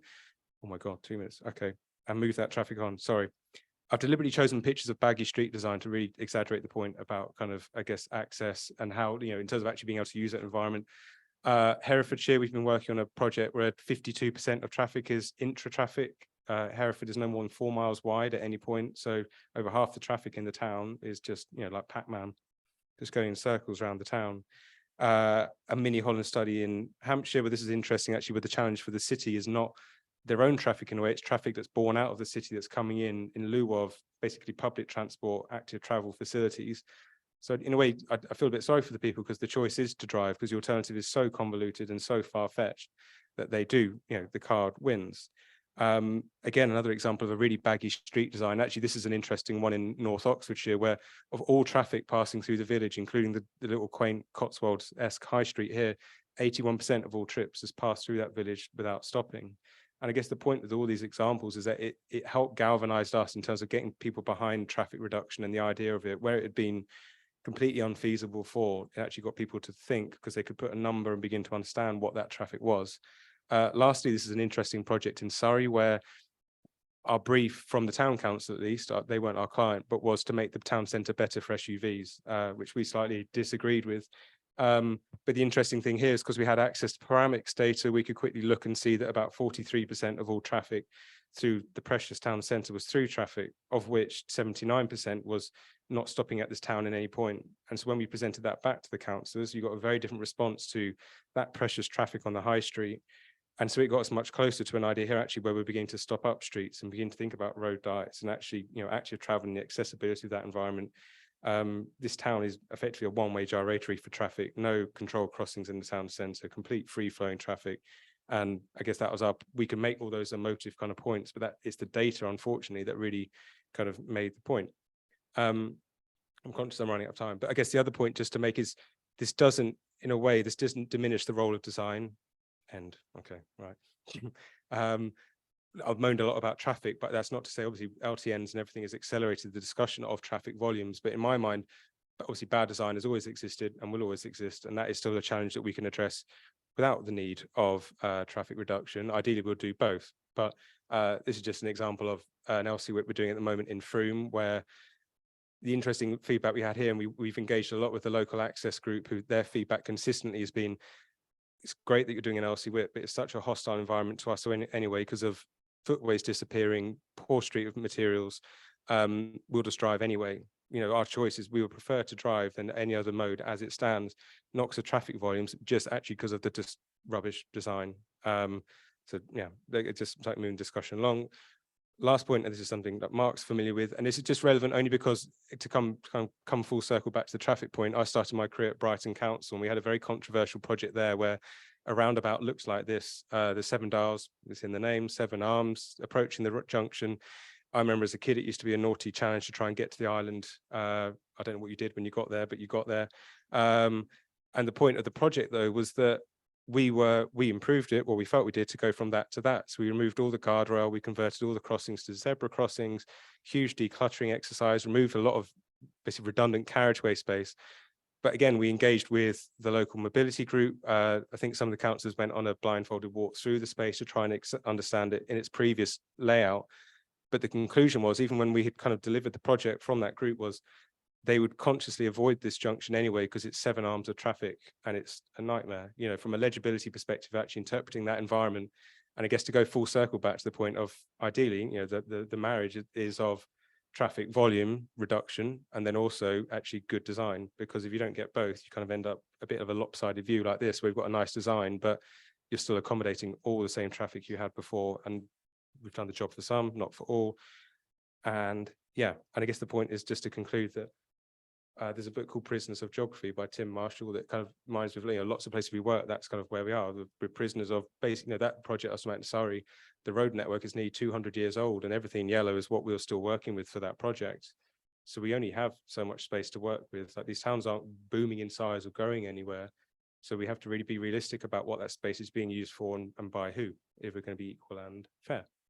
Thank you.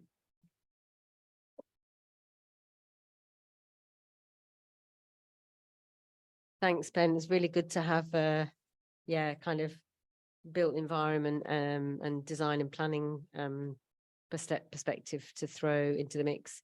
So next, before we go to Harry, we're going to hear from Councillor Rosina Chowdhury, who's already been with us for the Parklet session earlier today. Sorry, I did have your bio up in front of me, Rosina, but I've lost it. But perhaps you'd like to, you can do your own description as you come up. And she's going to talk about cities of the future and reimagining the curbside. Thank you, Rosina. Thank you very much, Carolyn. Some of you are going to get fed up of hearing about the curbside strategy. So is it, so I just, okay. Okay, yeah. Nice and beautiful. Yes, excellent. So Okay. use the arrows here. Okay. Okay, brilliant. Thank you. Okay, thank you. For those of you who don't know who I am, I'm Rosina Chowdhury. I'm a councillor in Lambeth. I represent Streatham Hill Ward, or Streatham Hill East as it is now since the boundary review of 2022. I'm also deputy leader and the cabinet lead for a sustainable Lambeth and clean air, which includes highways, active travel, bins, recycling, parks, open spaces, all the nice stuff that everyone's really interested in, but none of it's statutory. But anyway, I get to have lots of fun with it. So so that's a bit about me, and I'm here to talk about the cities of the future and reimagining the curbside. So earlier this year, Lambeth Council launched the ambitious curbside strategy. And it's a strategy that reimagines the curbside to enable accessible and active travel, improve air quality, create social spaces, and reduce carbon emissions. So yeah, it's quite ambitious, trying to do a lot in one go, but you know, we thought it made sense to bring everything together and make it easier for people to understand.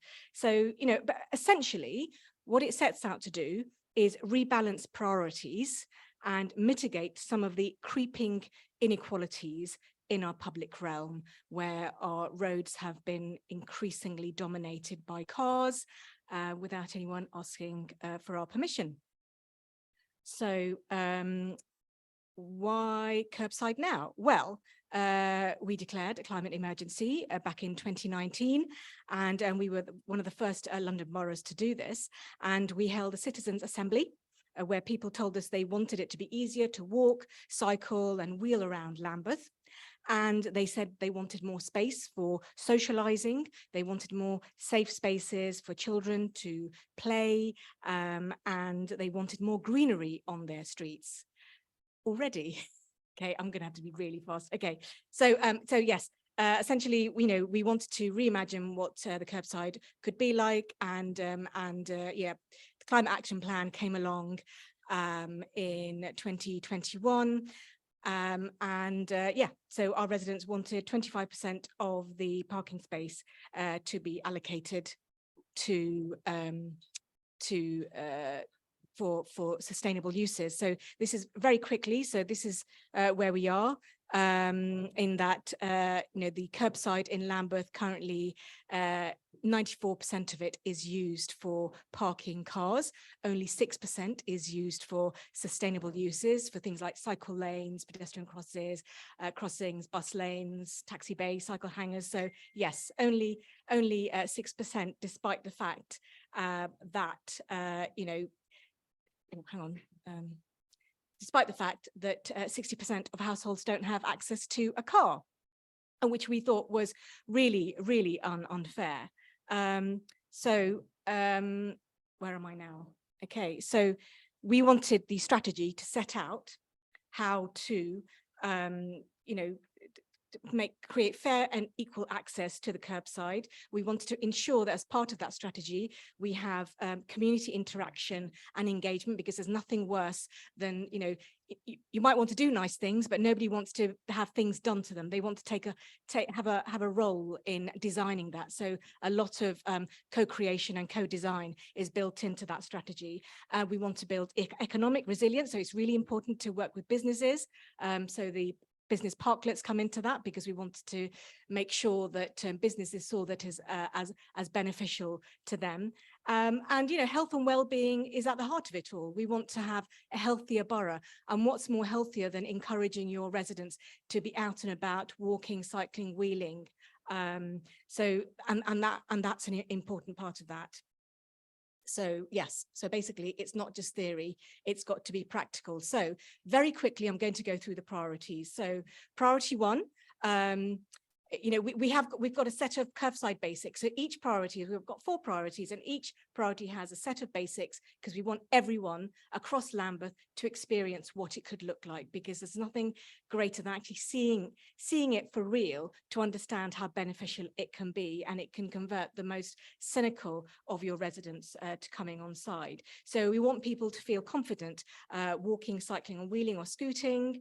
So this priority will include minimum commitments for cycle parking and shared bikes and high quality walking networks.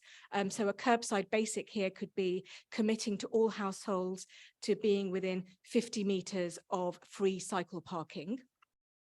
Very quickly moving on to priority 2, which is creating spaces for people. Right, okay, I'm going to speak really fast now. We saw throughout the pandemic that people didn't have any spaces to socialize in, so we wanted to make sure that we have spaces for people, part of the curbside basics here would be giving residents the opportunity to apply for community parklets. So we've just launched our free community parklets, 25 parklets across Lambeth for residents to apply for, and we'll be paying for the space and all the equipment that goes with it. Businesses will be able to apply to use the curbside for outdoor seating as well. And just a shout out to the Cut in Waterloo, where we've taken out 5 car parking spaces, so you can see what the amazing ways that that's being used. Priority 3, climate resilience. Essentially, we want to make sure that we have a borough that's fit for the future, that can withstand the extremes of climate change, climate crisis. We want to have more green spaces, plant more trees. We want our spaces to be more inviting. So we'll plant more trees and more greenery. We want rain gardens to soak up water from, when it rains heavily, and we want trees to provide shade in hot weather. So a curbside basic here is having street trees every 25 meters on every street in Lambeth. And then finally, before Hera shows me the 30-second card, it's about reducing traffic and emissions from transport. Air pollution has devastating impacts on people's health. It hospitalizes hundreds of people. 750 people a year are hospitalized in Lambeth due to poor air quality, hundreds dying. So we want to ensure that we set ambitious targets for reducing traffic. If we're going to be taking away 25% of the car parking space, 75% remain. What are we going to do with that 75%? Well, actually, we're going to try and nudge people away from car driving. We'll do something about emissions-based parking charging, increase those rates, make driving less attractive, think about other ways of using that curbside space that is fairer. So yes, building in more infrastructure to ensure that we have EV charging, and moving people to electric vehicles. Thank you.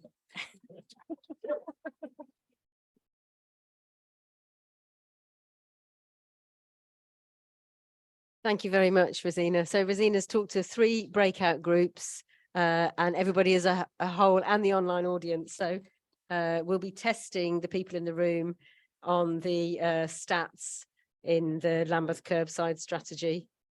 Just bring Harry up. Yeah, that's fine. So Debbie is just going to bring Harry up next. So save any questions that you've got for Rosina. Ambitious traffic reduction targets. That's exactly what we want to hear.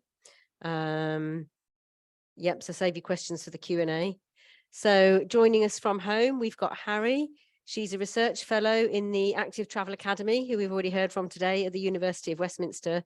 She's a disabled activist and scholar, and her focus is on environmental sustainability with an emphasis on everyday urban mobility and active travel. So over to you, Harry. Thank you. Can you hear me okay?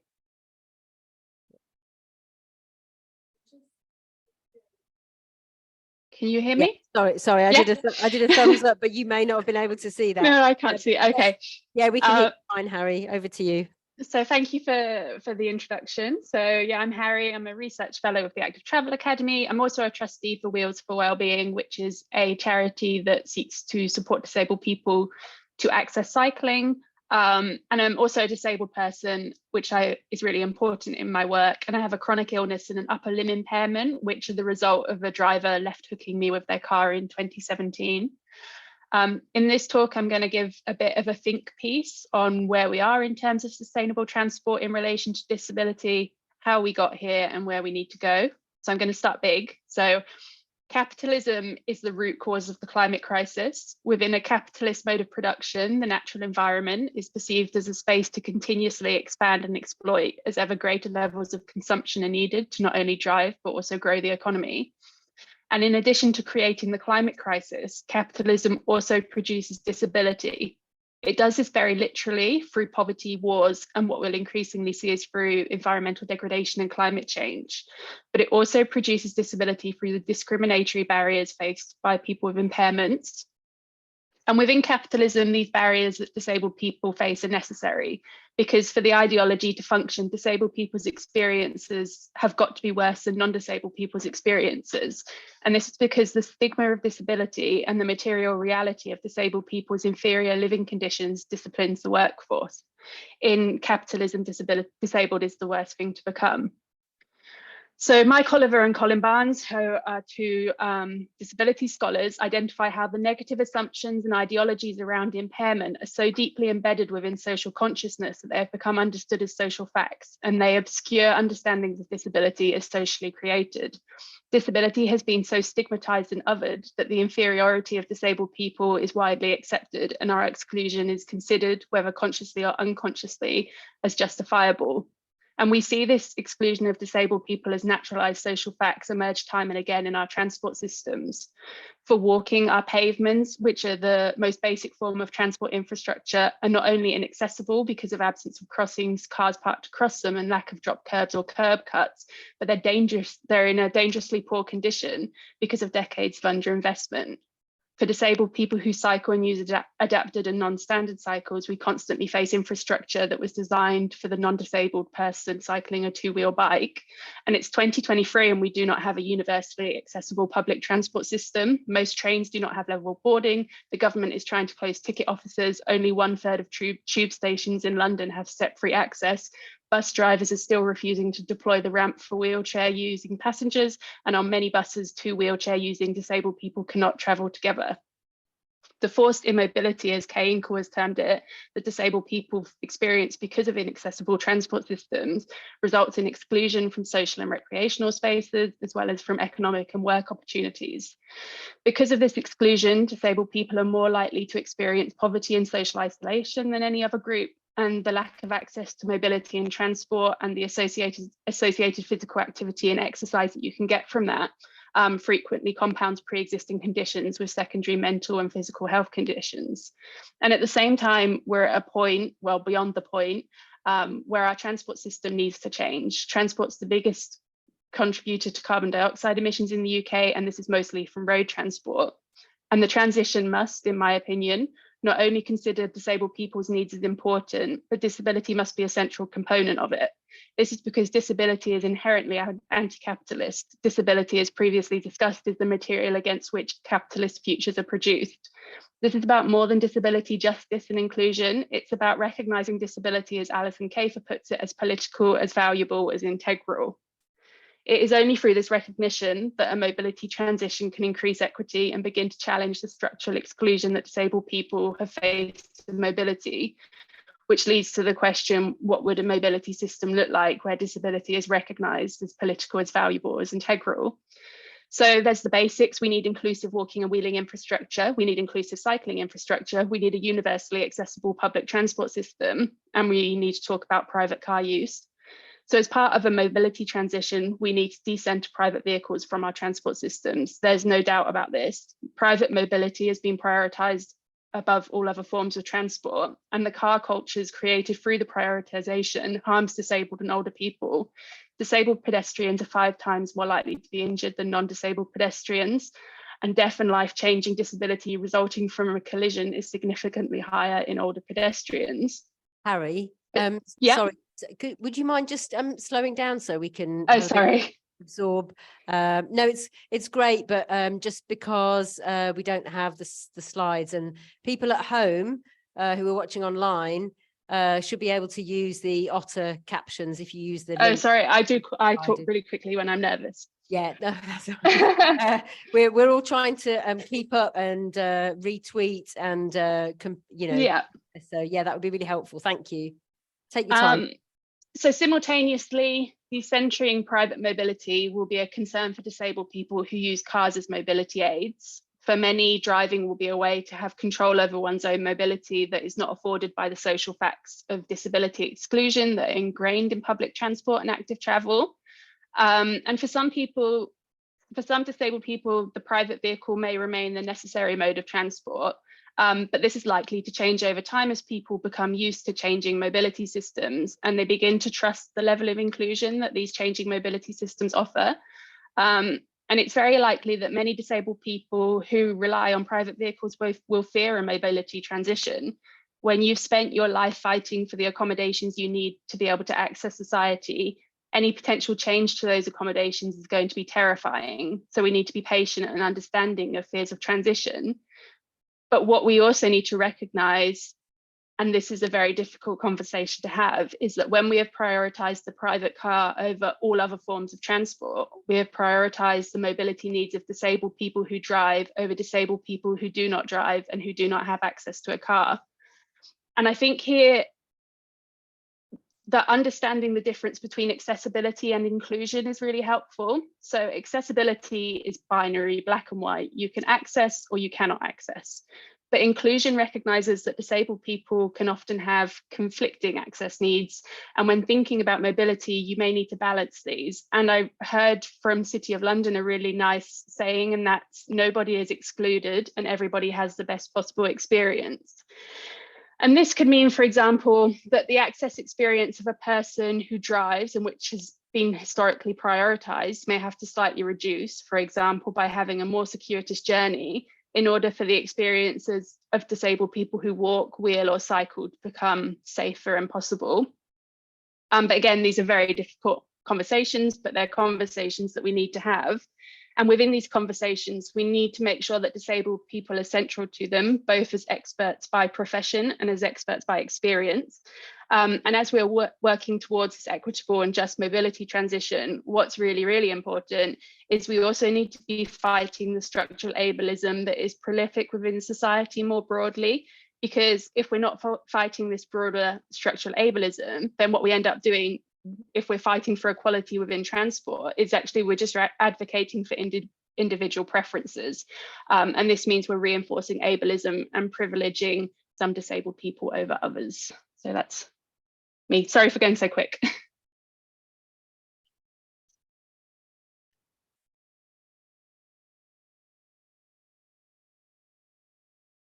Can you hear the applause in the room, Harry?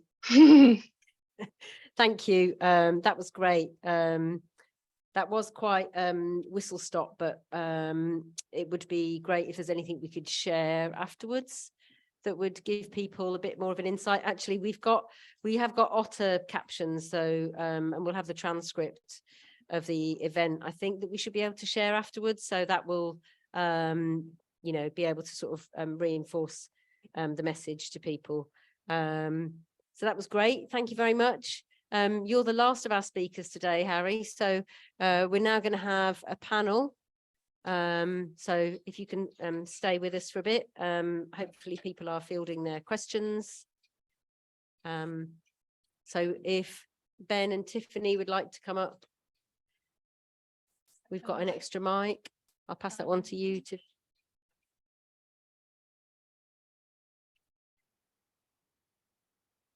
And can I just take the iPad with us? Okay. Okay, lovely. Okay, lovely. I think some of the questions from this morning may also be relevant, possibly for this afternoon.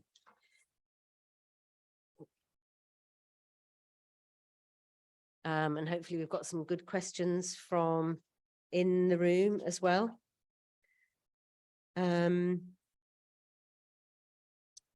Right, let's start with a question from in the room, if we have any. Yep. Okay, no, there's no one else. No, go on, go for it, Leo. Well, it's me too, Mark. You know, my colleagues have heard more of me than anyone. I had a question, Tiffany. The mobility hubs for courier, the courier hubs, right? That you can see there's a really strong logic for that, but whose responsibility is it to provide those? And you know, what, if anything, have we heard from the platforms who don't employ the riders but are the source of their work? You know, does this exist in any other cities? That's what I'm wondering. And if so, how has it happened? Because we obviously don't have anything like that in London.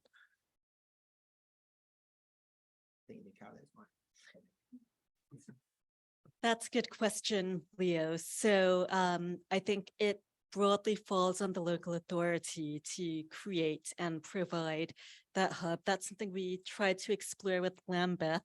Impact on Urban Health funded the cargo by courier work, and we had a follow-up proposal to collaboratively design a couriers hub in Lambeth. That did not go through, since Impact on Urban Health felt that the council should be leading on that. In terms of any examples of good practice, I am only aware of one, which is in Barcelona. That couriers hub was started and is continued or is maintained by a union. So that was a very kind of bottom-up workers' initiative. That's lovely. Thank you, Tiffany. I was going to say we don't seem to have that many. If just by pulling it down. Oh, that one, yeah. Sorry, I'm getting a little bit tired. Okay. Okay, that's great. We have got a few more questions. Yeah, actually, this is similar to a question for Rosina that I was wanting to ask. So Emma Kibbard says, what has the public response to the Lambeth curbside strategy been like? It's been really positive. It's the people who've engaged with it have really welcomed it, because we've had sessions, workshops with different groups, and people have been able to feed into the plans. So certainly when I've spoken about it to residents groups, whether it's branch meetings or other kind of forums, whether it's environment forum or biodiversity forum, it's been really well received. I couldn't tell you about the wider public because we've obviously there, you know, every activity for every kind of curbside space will have to go through statutory consultation. That's when we'll know whether particular residents want this parking space taken out or not, because, you know, we will still need to do statutory consultation. But actually, when you look at it very broadly, people are generally in favor of, and it's not surprising, given that, you know, as I keep saying, 60% of households in Lambeth don't have a car. So you know, we are in a way giving something to people that they don't currently use.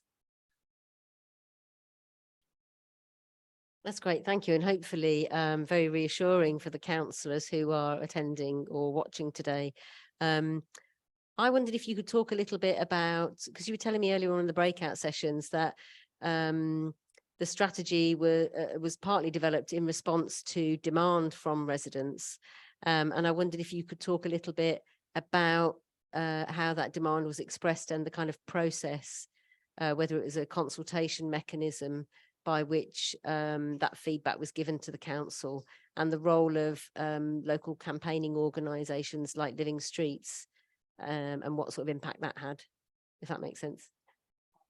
I'll try and roll it all up into one succinct answer. Well, essentially, we, you know, the permission to take out 25% of the curbside came from Citizens' Assembly, which we conducted, which was convened by an independent organisation called Traverse back in 2020 during the pandemic. So it's all done online, with, you know, 50 or so residents across Lambeth representing different demographic profiles, so through all walks of life, and, you know, people had an opportunity to talk about the climate crisis, about what it meant, about how they saw the future of Lambeth, and what it, you know, how we could build resilience when we are faced with extreme weather conditions and extreme temperatures, and what it means for our environment. And it was through that lens that people spoke about, okay, what's it going to take? You know, what can we do that isn't going, you know, that we can do in a way that's manageable? Because, you know, ultimately, when people talk about the climate crisis and about the responsibility, you know, there's a tendency, and quite rightly, to talk about, well, actually, this is about government. This is about, you know, multinational companies and corporations. And this is a global issue that, you know, an individual alone cannot make a difference. So, and what the purpose of the Citizens' Assembly was actually talk about, okay, what are the small things that we can do as a borough, as residents? What can we do to actually improve our neighbourhoods? And one of the things that came out, well, actually, you know, there's a lot of cars that go through my roads, and my kids don't feel safe. And someone would talk about, you know, their cats being run over, and, you know, danger to wildlife, and all of those things. And when people thought, well, actually, why, you know, there's so many cars going through, why don't we take out car parking space? Maybe then we wouldn't have so many cars going through. And that's where the idea evolved from, people talking about their neighborhoods and making it personal to them and what they wanted to see. And that's incredibly powerful, because what it means as politicians, it means that actually this is coming from the residents. They're giving us permission to take away car parking space, and give them the opportunity to think about what else it can be used for.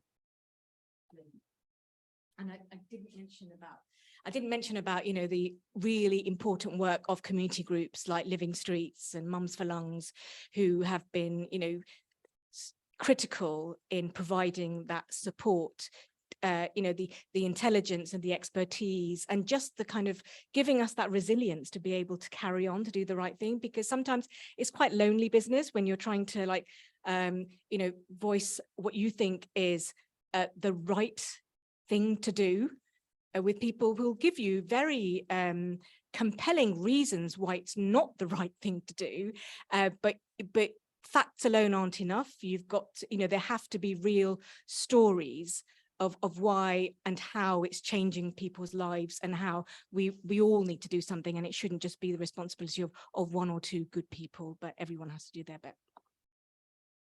Thank you, Rosina. So what seems really powerful about that is that it's not just the impact of the campaigners on the ground, people taking action for change in their communities, but also a broader group of people, because obviously a citizens assembly, it's like it's not handpicked, it's a sort of random sample, isn't it? So you know that you're really getting the views of the whole community and not just a kind of very motivated small group of residents.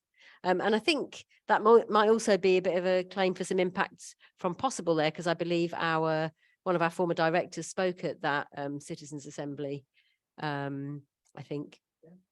So we've got a question in the room, I believe. Akwesi's just coming round with the mic. Hi, what can we do to challenge the assumption that every road has to have parking on both sides of the road?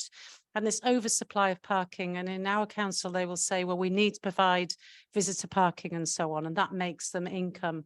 And I understand that has to go back into transport, but you know, there's a visibility issue, which is an inclusion issue. When there's parking on both sides, it's dangerous for walkers, it's dangerous for cyclists. What can we do to challenge that particular assumption that everyone's entitled to a parking spot outside their house? And can we move to a points-based system where you have to go on a list to get a parking spot and you have to qualify in some way? And do you want to ask that of anyone in particular? Anyone who's, well, a couple Who of would people like could to respond. answer? We'll start with Ben. I think personally, like the example of the Lambeth guidance is probably the best thing you can have as a starter, because it's, I guess from experience, curbside and parking and those things is normally not an area of work that people get particularly excited about, even really think about. Like they just take the curbside as a given. And actually, when you present it as how much of that space is just consumed for something that is effectively idle, or public space that is used or not used, actually. I think that's, and I guess similar to what we're showing with that project in the Mendips, some of it was just putting some numbers on actually how much space is occupied by something that it's not really asking people, how do you want to use that 70% of the space, that of which I think in that example I showed about 20% was actually just hatching. So it wasn't even actually where the cars would be, it was just this nominal space to avoid cars like crashing with each other. So it was an even bigger waste of just space.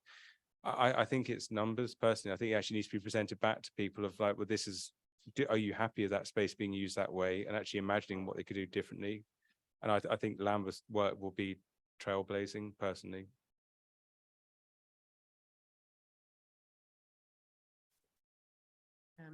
Do we have any other questions in the room? We've got lots of positive comments, but not really any more questions online. We've got one. Okay, lovely. And before we go to that online question, we've also got a question from Ben at the back.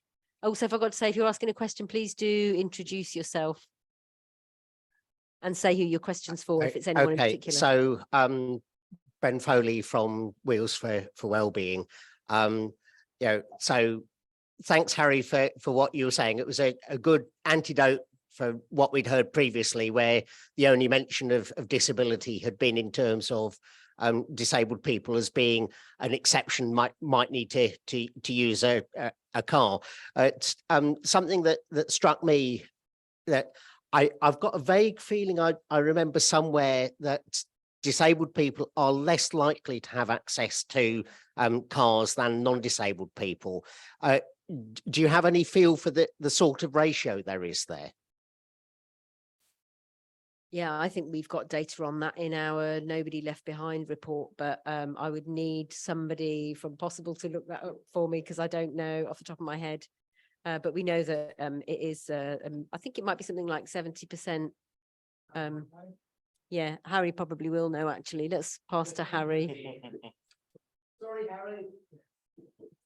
I'm just looking it up. I know that disabled people are less likely, but I don't know the exact numbers. But we can find out. We can certainly find out. And have you got a further question on that, Ben? No.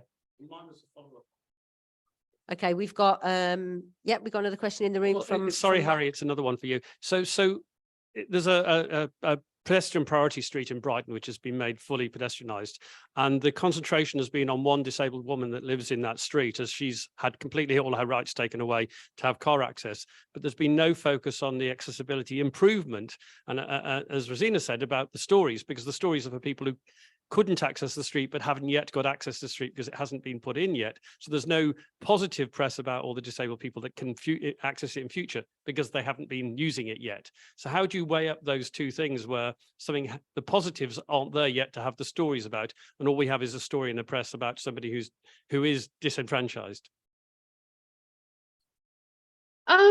It's really hard because everybody deserves to be able to access their local space. I think this idea of understanding the difference between accessibility and inclusion is really important. And I know that City of London were working on a tool to be able to use, but it is the idea that if somebody has a 5 out of 5 for access and somebody has a 0 out of 5 for access, if the person that has a 5 goes down to a 4 and someone that is on a 0 goes up to a 3 out of 5, then that's the kind of accommodations that we need to be making. But again, they're really difficult conversations to have because for the most part, disabled people's access has been really hard fought. So, and we talk a lot in active travel, don't we, about change is difficult, but change is even more difficult when you've had to fight for what you've already got.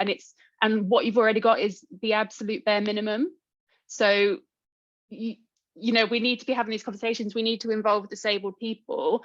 But sometimes I think when we involve disabled people, it's not looking just at the now. So, you know, I've been part of highways access groups and, you know, it's looking at what disabled people do now, but it's actually what should disabled people be able to do? Because, you know, disabled people should be able to access space with whatever kind of mode of travel that other people can use. And kind of, it's about future visioning. And if you have been part of a system that has discriminated against you, reduced your transport options, you can't necessarily imagine what those alternatives would be, or that those alternatives are reliable, accessible, and possible.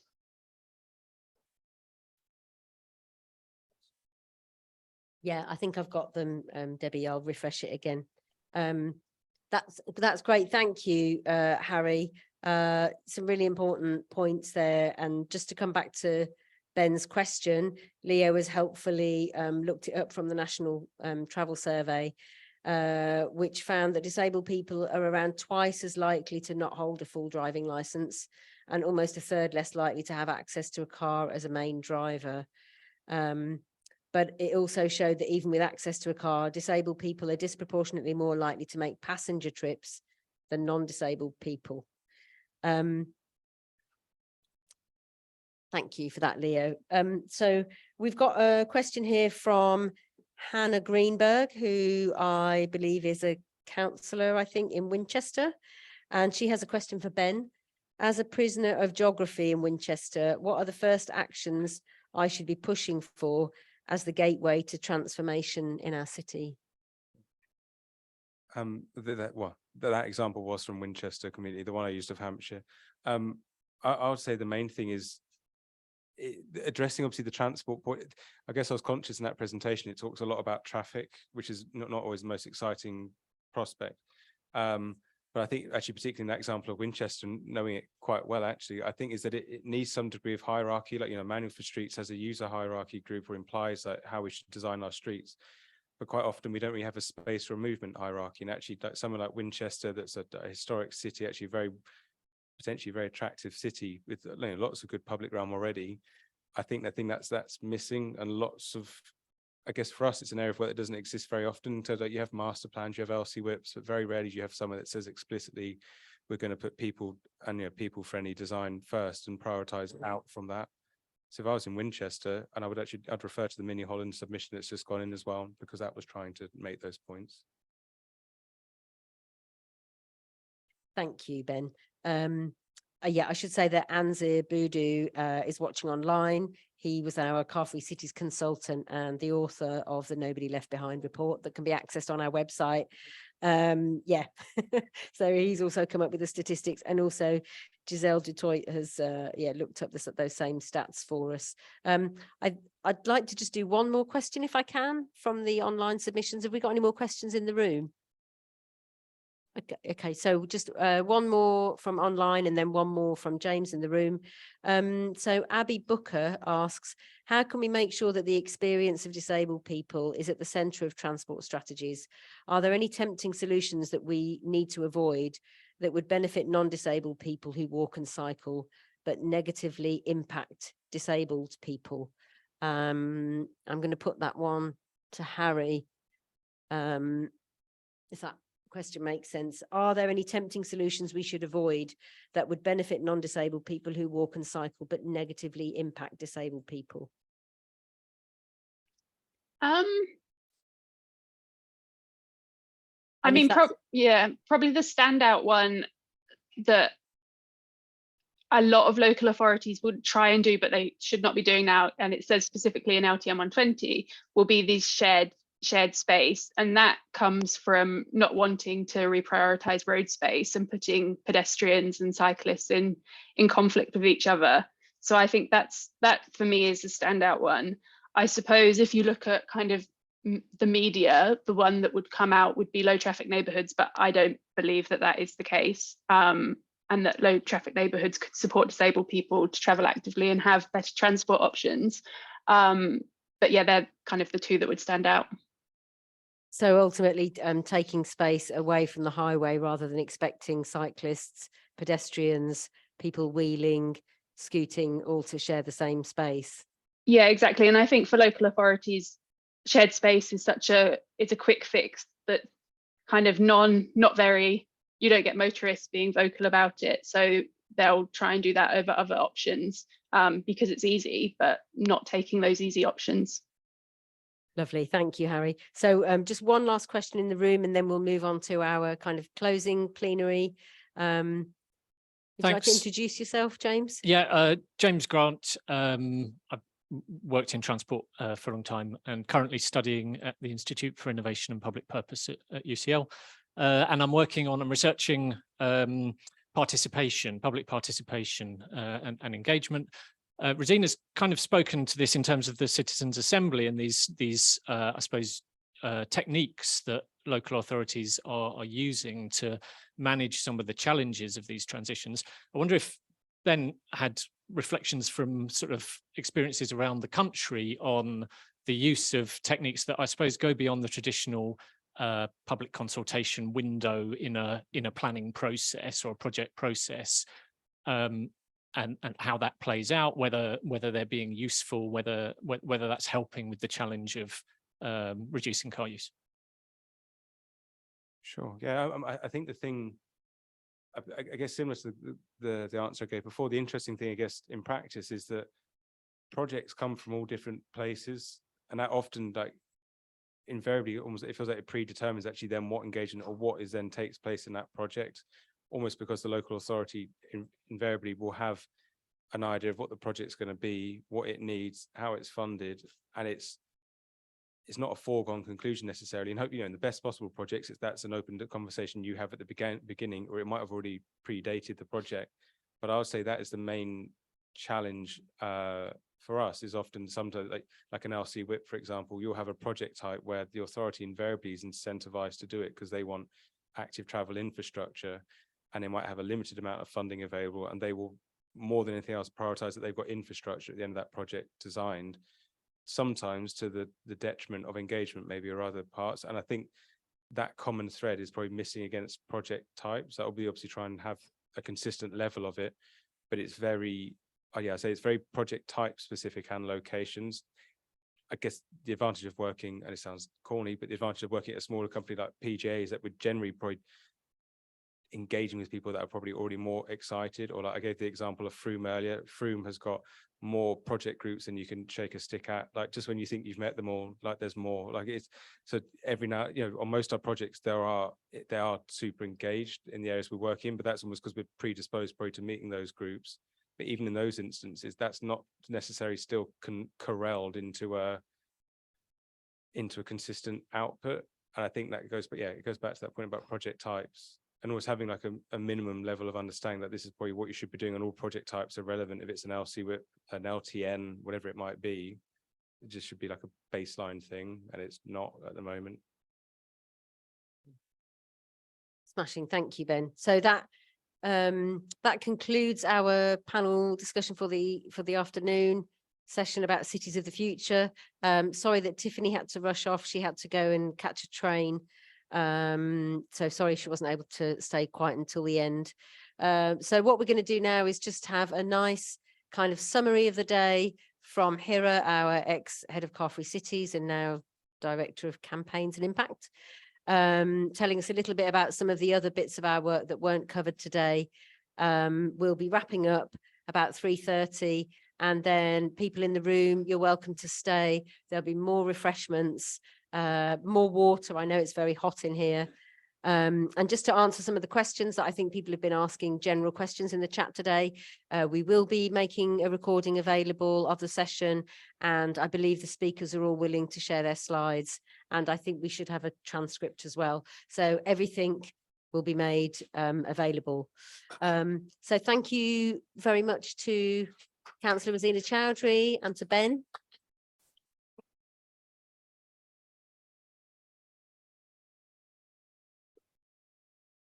And Leo, if you'd like to come and join us at the front. So this is your chance to ask anything you'd like to ask after Hira's finished her bit about the broader Car Free Cities campaign. All right, how are we doing in the room? Okay, we're hot, we're almost there. Well done. So before we started the Car Free Cities program, we had people raise a lot of concerns about the name of the campaign. So Ben, I know you said that disabled people right in the very beginning were only mentioned once, and that was actually from the amount of feedback we got, because as soon as we said Car Free Cities, people go, what about disabled people? How inaccessible? And so we wanted to start with that name because we thought it was much easier, or actually a better way of going, this is the vision, this is where we need to go, and then adding caveats to show the radical nature of Car Free Cities versus what had been happening for quite a while and is sort of still happening, but less so, where people talk about, you know, they talk about it in sort of couch terms, you know, livable neighborhoods, healthy streets, you know, low traffic. It's all of that, but it's not being explicit about the radical nature of the traffic reduction we need.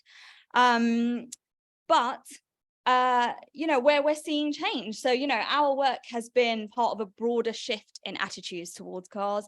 Leo reminded me of this just yesterday, because we've got Financial Times columnists talking about the need to change our cities away from cars and legislate against SUVs. So that's how you know change is afoot, when Financial Times columnists start saying what we're saying. So we've tried to do a recap of the 3 years of work throughout today, but 3 years of work is a lot of work, and so there's a lot of stuff that we missed out, and I've got a challenge of doing a quick fire round of all the things that I think deserve a mention.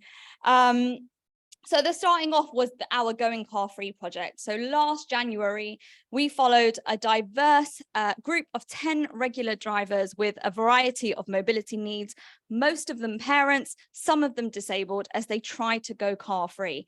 The final group was chosen to ensure a range of experiences and backgrounds through sample frame criteria of age, gender, childcare and caring responsibilities, ethnicity and disability.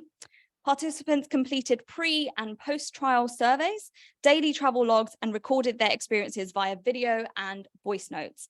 They recorded 1 week of usual car use and then 3 weeks going car free. And at the end of the trial, we analysed all of this data, and this is what we found. Most of our participants actually reduced their carbon emissions and saved money. I was actually very surprised about the saved money bit. I didn't think they would, but they did. After the trial, all participants reported using their cars less or using alternative modes for some journeys. We had a few stars who even sold their cars. So Julia is obviously living her best life there. She sold her car and put solar panels on her house. Joe went from where's Joe? There's Joe. Joe went from a 2-car household to a 1-car household, and most importantly, an EV car household. Michelle also sold her car. She was talking about, you know, how happy she is now. It's completely changed her life. And this is Funmi. Funmi did not sell her car, but she loved cycling so much. She wanted to get her own bike and cycle more. And again, she said this was completely life-changing for her. And that's her little guardian piece that we had placed. Very excited about that. Nathaniel, who is an ambulance driver, he had a van that he used to drive to work, then pick up the ambulance, spend the whole day driving, then come back, go back in the van. He started cycling. That's how he would commute. And he loved the experience so much that he now wants to buy his own bike. And he's since helped us with more campaigning on traffic reduction. So he did a little video for us talking about how congestion prevents ambulances from getting where they need to go, not low traffic neighborhoods. There were also some fantastic stories about other people who were inspired to lobby for school streets in their local area after taking part in the trial. And so we think this shows how a short intervention to reorganize routines can create long-term behavior change. And then the learnings and findings from this cohort informed our public Going Car Free challenge. We used their stories online and in the press to inspire others to participate. We took up every press opportunity that came our way. We spent a lot on social media to reach out to people we otherwise would not reach. My local campaigners spoke to everyone in our network, NHS trusts, local businesses, faith groups, and more. And people signed up to get an email journey, incentives, special offers, and there was a prize draw, and the top prize being a Brompton bike. So at the end of the trial, we sent a survey to all participants, and it asked a lot, how did you find it? How do you normally use your car, etc., etc. Now, obviously, asking most drivers to give up driving for a month is a fundamentally bigger ask than asking them to, go to not drink in January or, give up meat one day a week or something like that. So I'm really proud that we had 966 drivers, to be exact, almost 1,000 drivers in our Going Car Free month, all across England and beyond. And this was actually surprising. It was beyond the 4 cities we normally work in. So this is kind of like a heat map of all the people who signed up to Going Car Free. And 98% of people who completed the post-challenge survey said they're planning on reducing their car use for good. So, it wasn't just a one-off. They said that this helped them to do it for a long term. We received over 40 pieces of press. It was a great hit. So one of the projects that I'm really, really proud of that we ran. Okay.